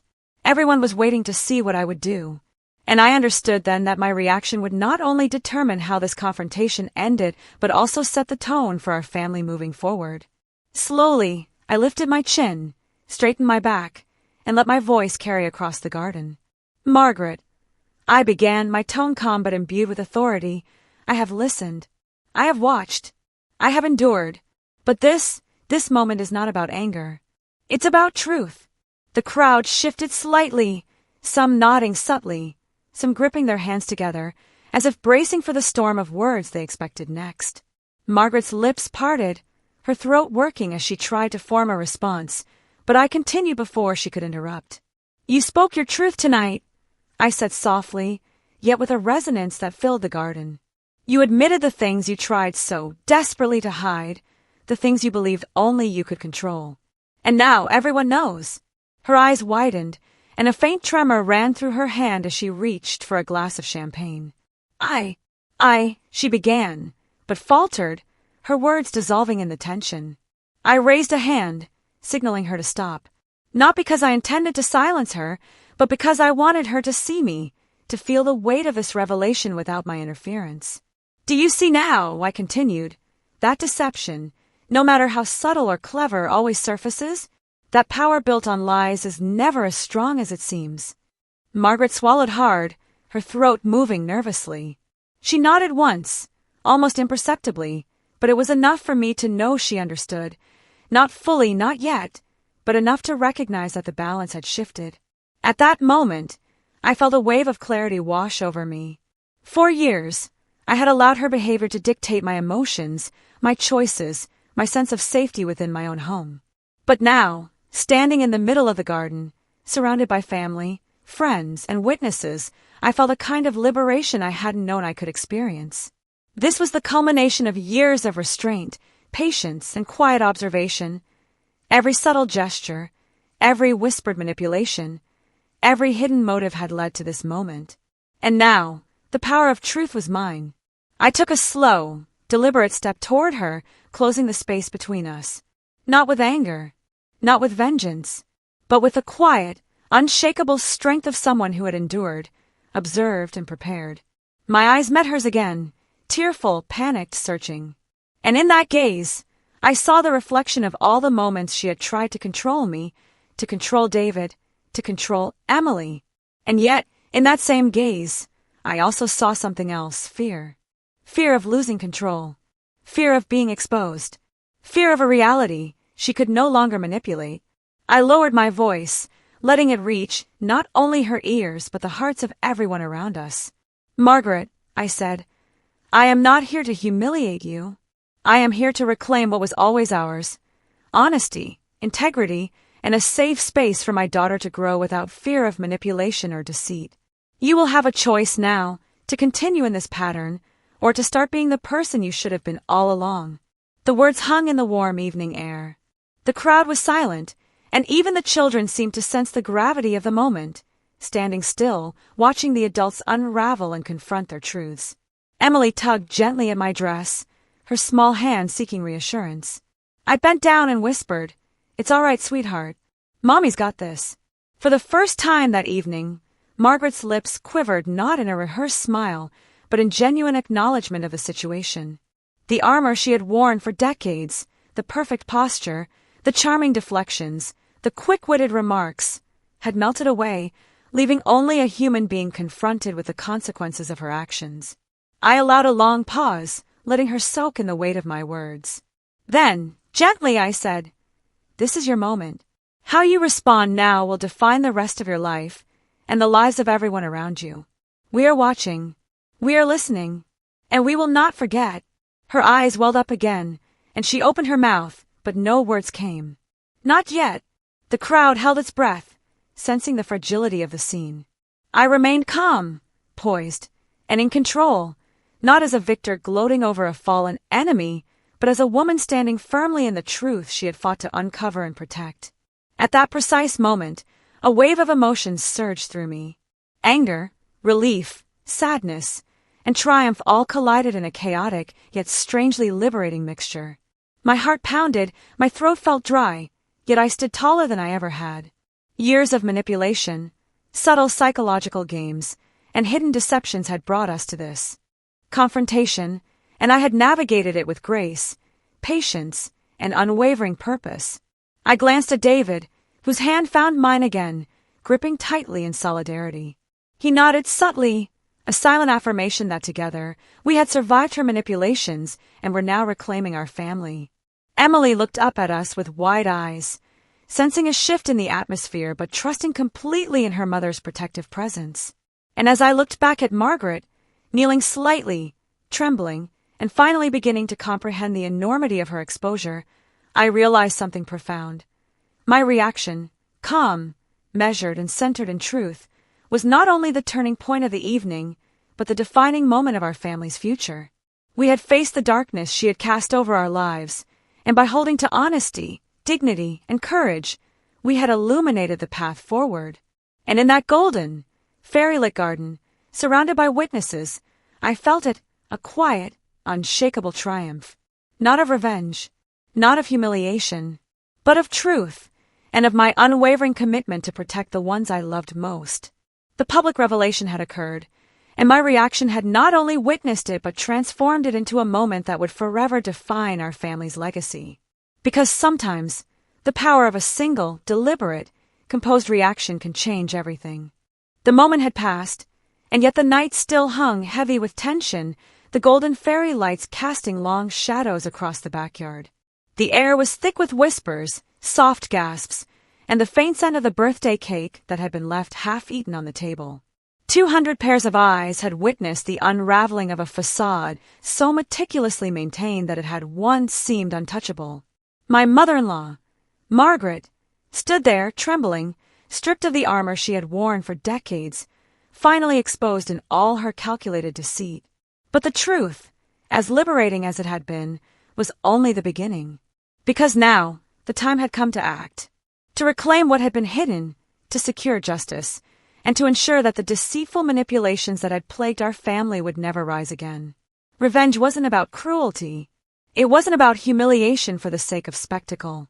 It was about restoring balance, ensuring that every lie, every secret, every attempt to control and manipulate would meet its consequences, precisely where it hurt most, in the heart of the deceit itself. I stepped back, allowing the crowd to absorb the drama, yet keeping my eyes locked on her. She tried to regain composure, smoothing down her dress, brushing invisible lint off her sleeves, adjusting the pearl necklace that had become a symbol of her control. But I had already seen through her performance, and tonight the performance would no longer protect her. "Margaret," I said softly, almost conversationally, letting my tone carry across the hushed audience. "Tonight wasn't just about exposure. It's about accountability. And accountability requires action." Her lips parted, a trembling sigh escaping her. What do you mean?" she whispered, her voice cracking, almost pleading. I smiled faintly, a calm, almost serene expression, though my mind was racing with the details of my plan. "I mean," I said slowly, letting the words linger like a shadow across the garden, "that from this moment, everything you've tried to hide will be addressed. Every manipulation, every lie, every secret that was meant to control us will be countered." The guests leaned in slightly, curiosity sparking in their eyes, sensing that the story was far from over. I could feel their anticipation, the same anticipation I had felt countless times while secretly observing her behaviors, noticing the way she twisted her words, the way she positioned herself in every photograph, the way she whispered in the ears of others to bend the truth to her favor. Tonight, all of that would come crashing down. The first step in my revenge was subtle, invisible to anyone who didn't know her habits as intimately as I did. While she tried to gather herself, I quietly accessed the device I had used to record her confessions over the past weeks. Every whisper conversation, every sly comment about the inheritance, every plan she had concocted to isolate and manipulate David and me, all neatly compiled, all undeniable. I had deliberately waited for the perfect moment, a public setting, the most witnesses possible, and her at the height of her illusion of control. Now, with every eye on her, I began to play the next layer of the revelation, strategically, elegantly, ruthlessly. Not for vengeance as most would imagine, but for justice. I started with the details she thought she had covered up. The signed letters, the bank statements, the legal documents proving her attempts to manipulate the inheritance. I held each piece up, showing them to David, then slowly letting the guests glimpse them as well. Gasps rippled through the crowd. Some murmured, others whispered behind their hands. Her face turned pale, the color draining as her mind raced to figure out how to maintain any shred of dignity. "You see, Margaret," I said gently, though every word struck with precision, "it's not just the words you've spoken. It's the actions you've taken. And actions leave evidence." She tried to protest, but I cut her off. Not angrily, not aggressively, deliberately calm, unshakably composed. "You've spent years building a facade of generosity and concern," I continued, "but the truth has a way of catching up. And tonight, you'll see just how public that truth can be." The crowd watched in stunned silence as I began to narrate the sequence of manipulations she had executed over the years. I spoke slowly, detailing her attempts to control the family finances, her subtle efforts to isolate David emotionally, her strategies to undermine my role as a mother and wife, and her persistent interference in Emily's life. I pointed to the evidence in my hand, letters, phone messages, recorded conversations, letting them speak louder than any accusation I could voice. Her eyes widened in horror, not just at being exposed, but at realizing how meticulously I had tracked every move she had made. She had always assumed she was invisible, clever, untouchable. But I had anticipated her every tactic, observed every habit, and prepared a response so thorough that even she could not manipulate it. "I recorded everything," I said finally, letting my voice carry through the garden, steady and commanding. "Every lie, every plan, every attempt to control what belonged to David and Emily. And tonight, these recordings are not just evidence, they are a message." She began to shake, her hands clutching at her pearls, the once proud symbol of her status, now a chain binding her to the truth she could no longer deny. David stepped forward, his eyes filled with a mixture of hurt and relief. "Mom," he said quietly but firmly, "you thought you could control everything. But control doesn't come from deceit. It comes from trust, and you've burned that trust for years." Margaret opened her mouth to speak, perhaps to manipulate, perhaps to beg, but I raised a hand to signal her silence. "This is not about debate," I said. "This is about accountability." I could see the panic in her eyes as she realized her empire of lies had crumbled. 200 guests were witnesses, silent and shocked, watching the unraveling of a woman who had spent decades perfecting the art of control. The revenge wasn't about shame. It was about exposure. And in that exposure, she would feel the full weight of her actions. I began to distribute copies of the documents to the nearest family members, evidence she had hoped to hide forever, now visible and undeniable. Some recoiled, some whispered in disbelief, but all were forced to confront the reality she had tried to conceal. Margaret's face alternated between fury and terror, a raw, human reaction she had never allowed anyone to witness before. I walked closer to her, my movements deliberate and calm. "Every move you made, every word you spoke behind closed doors," I said, "was observed. And now, it will no longer serve you. Tonight, the truth holds the power, not fear, not manipulation, not deceit." Her shoulders slumped, the last vestiges of her pride melting. She realized that this was no longer a game she could win. The very tools she had used to control others, her charm, her calculated kindness, her whisper campaigns, were now powerless against the evidence, against the witnesses, and against the deliberate, quiet precision of my revenge. Then came the final layer, the ultimate psychological checkmate, I revealed the documents outlining the inheritance plans and the measures she had attempted to manipulate. I made sure David and Emily could see them, understanding fully what had been hidden, and ensuring that my mother-in-law could no longer claim ignorance or innocence. Tears streamed down her face, but there was no redemption in them. This was the unvarnished, raw result of her choices. The power she had sought to hoard was gone. The control she had wielded so confidently had slipped through her fingers. And as the crowd looked on, stunned, murmuring among themselves, the truth was undeniable. Margaret had been defeated, not by shouting, not by anger, but by careful observation, patient planning, and precise execution. As I took a step back, the garden seemed to breathe again. The tension lifted slightly, replaced by a reverent hush. Emily tugged at my hand, looking up at me with wide eyes, sensing the gravity of the moment, even if she didn't fully understand it. I knelt and whispered, "This is how we protect what's ours, sweetie. With courage, with truth, and with patience." Margaret looked up, her eyes still glistening with tears, and for the first time, she truly saw me, not as a daughter-in-law, not as a competitor, but as someone who had anticipated, endured, and ultimately reclaimed what was rightfully ours. The revenge had begun, and in that moment, it was not fueled by hate, but by justice, strategy, and the unshakable knowledge that truth would always outlast deception. And so the night continued, the fairy lights flickering softly over the garden, illuminating the stunned faces of our guests, the tear-streaked face of my mother-in-law, and the resolute calm etched into mine. This was only the beginning, the moment when the quiet, calculated, patient revenge began. A revenge that would not only expose her but protect my family forever. Because sometimes, true revenge doesn't scream. It watches, it waits, and when the moment is right, it unfolds with unstoppable precision.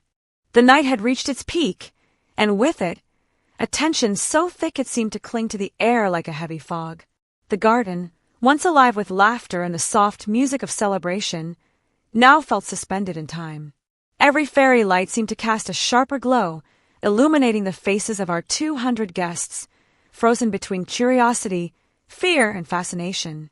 This was the moment everything would either unravel completely or finally settle, the point where truths, betrayals, and carefully laid plans would collide in a dramatic crescendo.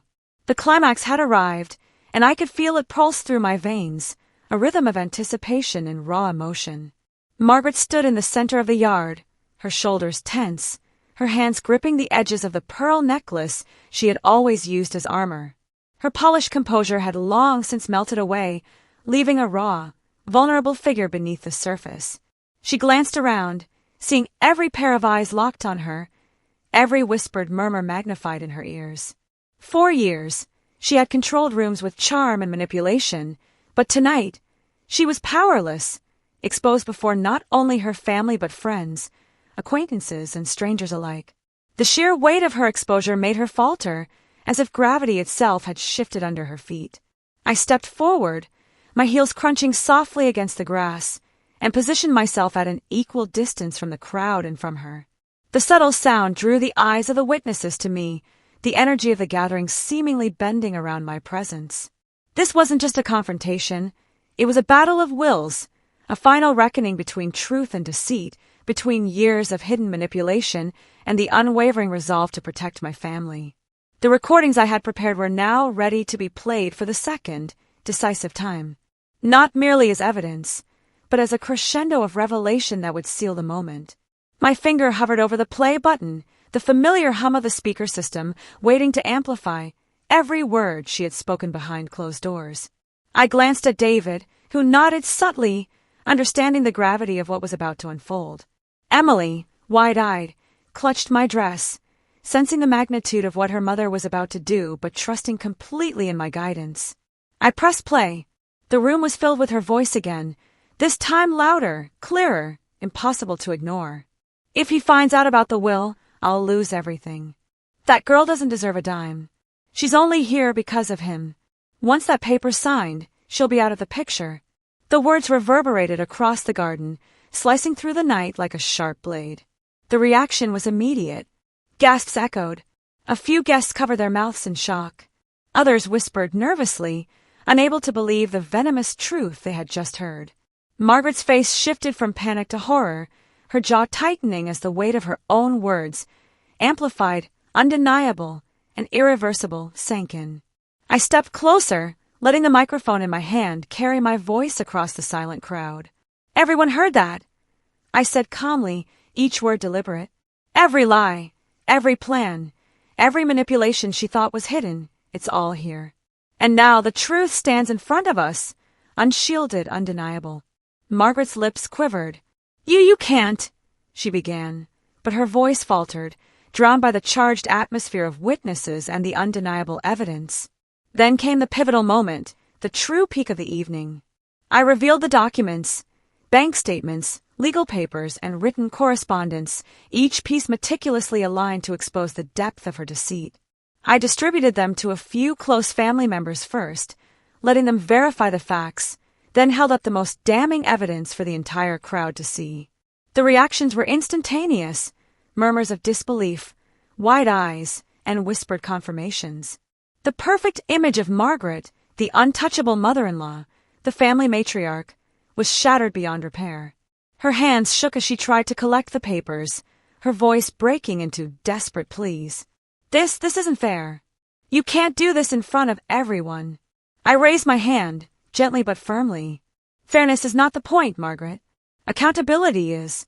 Tonight, you've been given the opportunity to face the consequences of your actions, not in private, not behind closed doors, but here, where everyone who trusted you can see the truth. Your choices, your words, your manipulations, all of it is here, and the world will no longer let it go unnoticed." She tried to step back, but there was nowhere to retreat. The crowd formed an invisible cage of witnesses, their eyes unwavering, their attention focused, making it impossible for her to evade judgment. David's voice cut through the tension like a steel blade. "Mom," he said quietly but with authority, "this ends tonight. You've had years to choose honesty, but instead you chose deceit. Now you must face it." Her head dropped, tears flowing freely down her cheeks, but still, the remnants of pride lingered, a desperate clinging to the last shreds of control. She opened her mouth to speak again, but the weight of the room, 200 witnesses, pressed down, making words fail her.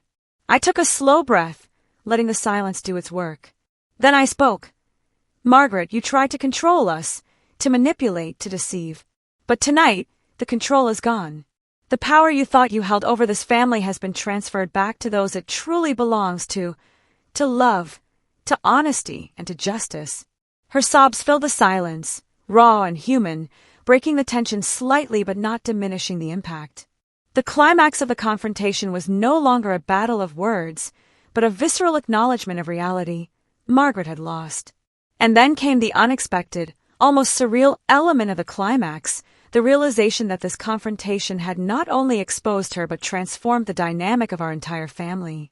Emily stepped forward, innocent and brave, looking up at both of us with wide eyes. "Mommy," she said softly, "is everything okay now?" The simplicity of her question pierced the night, cutting through the chaos and bringing a new perspective to the drama. It wasn't about humiliation. It wasn't about revenge alone. It was about protection, restoration, and finally, the chance to rebuild a family free from manipulation. I bent down, brushing her hair gently, and whispered, "Yes, sweetheart. Everything will be okay." Margaret, kneeling slightly, finally looked at me, not with the smug superiority of the matriarch she had always portrayed, but with the raw vulnerability of a person forced to confront the full consequences of their actions. She realized at last that the peak of this confrontation, the true climax, wasn't about what she had done, but about the strength, preparation, and courage of the woman standing before her. The garden was silent, charged with the electricity of revelation and confrontation. The crowd, initially tense and apprehensive, began to murmur softly, recognizing the gravity and justice of the moment. Margaret's hands shook as she tried to collect herself, her gaze darting toward David, then to me, then back to the witnessing crowd. And in that charged silence, I felt the culmination of years of observation, preparation, and quiet endurance, the climax of our story. A perfect, raw, unforgettable collision of truth and consequence, of justice finally overtaking deception, and of a family's strength rising to meet the darkness that had threatened to consume it. The climax had arrived, the moment when the lies were stripped away, the manipulations laid bare, and the very foundation of our family tested, and it was a moment I would never forget, nor would anyone who had witnessed it that night. Because from this moment on, nothing would ever be the same again. The air in the garden had shifted. The tension, which had hovered like a storm cloud throughout the evening, now felt heavier, dense with anticipation, as though the night itself was holding its breath.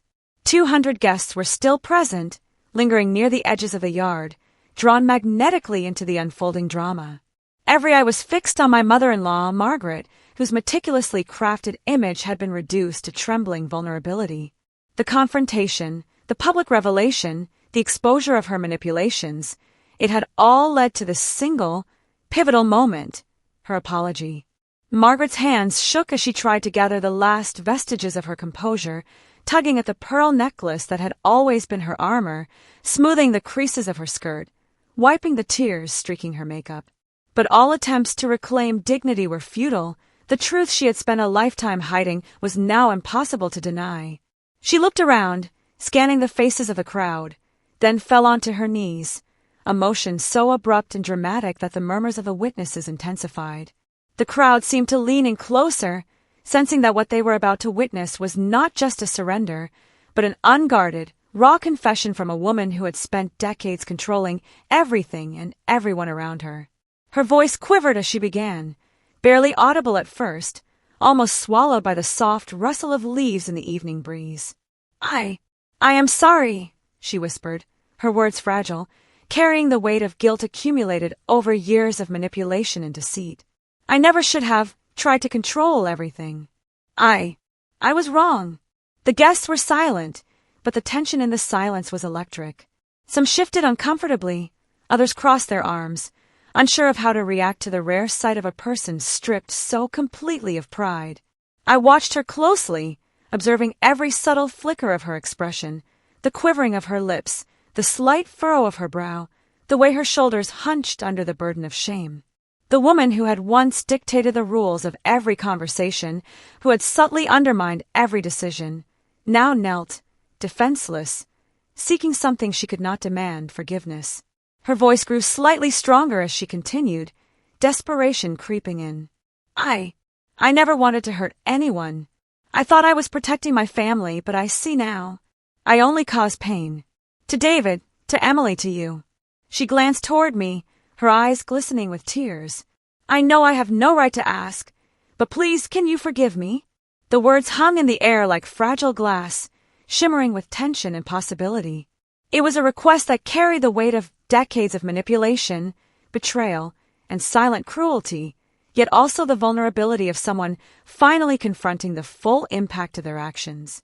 My mind raced, not with revenge, but with the complexity of human emotion, the intertwining of justice, empathy, and the responsibility I bore to protect my daughter and my husband while maintaining my own moral center. I took a slow breath, letting my gaze sweep over Margaret's trembling figure. The crowd watched in anticipation, sensing that this was the defining moment, the instant when the power of truth met the vulnerability of acknowledgement. I saw her eyes searching mine, pleading, uncertain, desperate for a reprieve from the consequences she had so carefully tried to avoid. "Margaret," I said slowly, my voice calm but resonant, carrying across the garden, "forgiveness is not about forgetting. It is not about pretending that what you did was acceptable. Forgiveness is about acknowledging truth, facing consequences, and making a genuine effort to change." Her tears fell freely now, and she nodded, understanding at last the magnitude of her misdeeds. The power dynamic that had once defined our interactions had shifted completely. She was no longer in control. She was subject to the honesty and integrity of the very people she had sought to manipulate. The crowd was quiet, the kind of silence that held a collective exhale, as if the witnesses themselves were processing the gravity of the moment. Margaret's voice, now stronger but still quivering, continued, "I am ready to face whatever comes. I want to make amends." David stepped forward, his eyes locked on hers, his expression a mixture of hurt, relief, and cautious hope. "Mom," he said, his voice steady, "you've caused a lot of pain, but acknowledging it, that's the first step." I placed a hand lightly on Emily's shoulder, feeling her small, trusting presence grounding me. This wasn't about retribution anymore. It was about the restoration of our family's foundation and the delicate process of allowing accountability to coexist with the possibility of redemption. Margaret's head bowed further, her sobs softening into quiet sniffles, each one punctuating the sincerity of her apology. She spoke no more, allowing her actions, kneeling, exposed, raw, to communicate the depth of her remorse. I felt the weight of the moment, the electric stillness that wrapped the garden like a living entity. 200 witnesses had watched a matriarch fall, not with theatrics, but with authenticity. And in that silence, I recognized something profound. The true power of an apology lies not in words alone, but in the acknowledgement of wrong, the willingness to face consequences, and the courage to seek change. I spoke again, softly, deliberately, letting my words be both judgment and guidance. "Margaret, this is not the end, nor is it the beginning of easy forgiveness. But it is the moment where honesty finally meets accountability. You have confessed. Now it is up to you to show that your actions can reflect this truth." Her trembling subsided slightly, though her tear-streaked face still bore the weight of the night's revelations. She nodded once, a fragile but genuine gesture, as the crowd exhaled collectively, the tension of the climax giving way to a sense of cautious closure.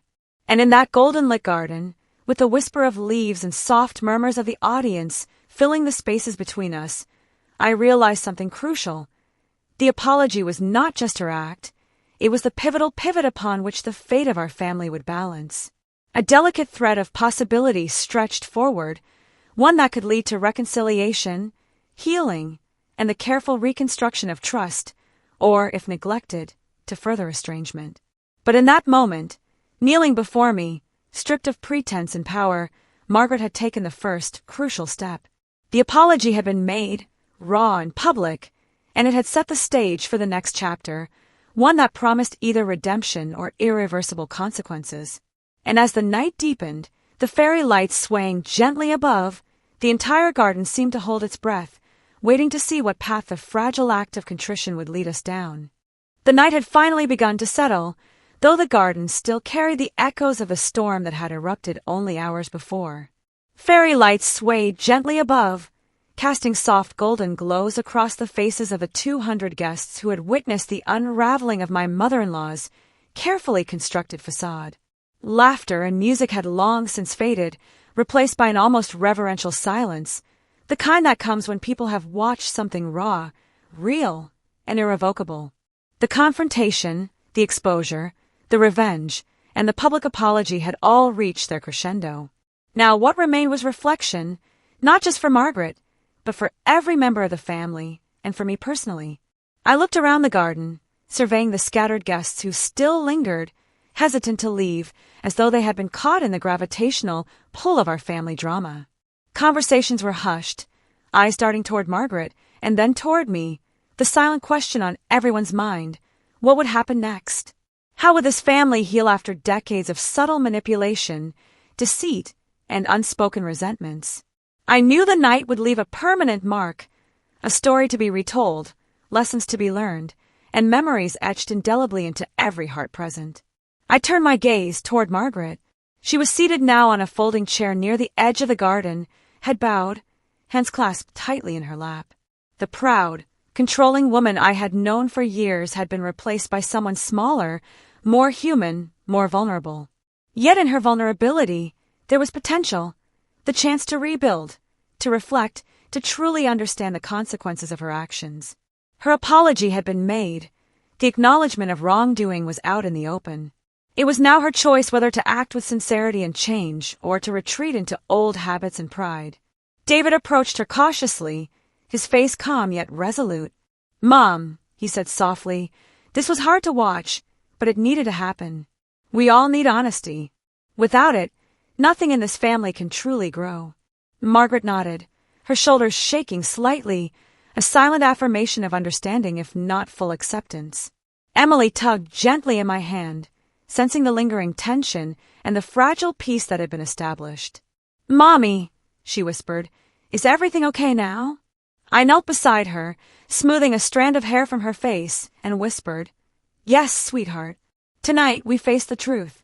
And from truth, we can build trust again." Emily's small hand squeezed mine, and in that simple gesture, I felt a warmth, a reassurance that despite the turmoil, the foundation of our family remained intact. I took a deep breath, feeling the gravity of what had just transpired. So many emotions had run through me that night: anger, indignation, fear, empowerment, and finally, a quiet sense of justice. But above all, I recognized the importance of patience and strategy. This had not been a reckless confrontation. It had been years in the making, a careful orchestration of observation, preparation, and precise execution. And that, I realized, was the first lesson of the night. That sometimes, true strength lies not in immediate action but in deliberate, thoughtful planning, in waiting for the right moment to reveal the truth and protect those we love. Margaret's gaze lifted slowly, meeting mine. I saw in her eyes a mixture of shame, regret, and a tentative spark of understanding. For the first time, she seemed to grasp the impact of her actions, the years of subtle manipulations, the private resentments, the attempts to control. And in that recognition, there was a glimmer of hope, the hope that even someone so deeply entrenched in deception could begin to take responsibility for their choices.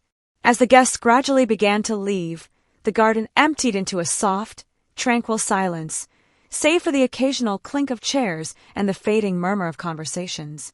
I remained standing near the center, taking a final look at the scene. Emily holding David's hand, Margaret seated quietly, and the remnants of a celebration that had turned into a public reckoning. The contrast between the evening's chaos and the gentle night air was striking, as though the universe itself was exhaling after the tension of confrontation. And in that quiet, I reflected on the second lesson, the power of truth. Lies, manipulation, and deceit may hold sway for a time, but eventually, the truth has a way of rising to the surface. It may take patience, courage, and strategy, but when wielded carefully, truth can restore balance, protect the innocent, and teach even the most obstinate hearts the weight of their actions. I walked over to Emily and lifted her into my arms, feeling her small body relax against me. "Tonight," I whispered, "we learned that honesty is stronger than any fear, any manipulation, or any secret. And that courage isn't always loud. Sometimes it's quiet, steady, and deliberate." David approached and stood beside us, placing a hand gently on my shoulder. "We faced a storm," he said softly, "and now we can start rebuilding. Slowly, carefully together." I glanced at Margaret one last time. She had not moved, still seated, still contemplative, still processing the enormity of the evening. But there was no malice left in her gaze, only the tentative acknowledgement of the lessons she had been forced to confront. And in that golden-lit garden, under the soft sway of the fairy lights, I understood the final, overarching truth of the night. That family, though fragile, is resilient. That honesty, though sometimes painful, is liberating. And that even the deepest wounds, when met with patience, courage, and unwavering integrity, can become the foundation for healing. The night faded into quiet, the guests gone, the air cool and fragrant. I closed my eyes briefly, letting the events of the evening settle into memory. The confrontation, the exposure, the revenge, and the apology, each moment had built upon the last, culminating in a series of lessons that I would carry forever.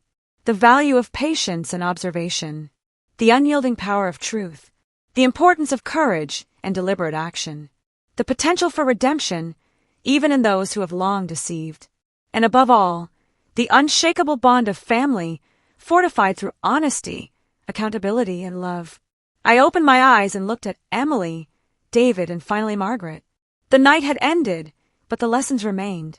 And as I guided my daughter toward the house, her small hand in mine, I felt the quiet satisfaction of knowing that, despite the chaos and the drama, we had emerged stronger, wiser, and united, a family resilient enough to face anything, and ready to build a future rooted in truth. Because in the end, that is what family is, a combination of love, patience, courage, and the willingness to confront even the hardest truths. And tonight, we had done exactly that.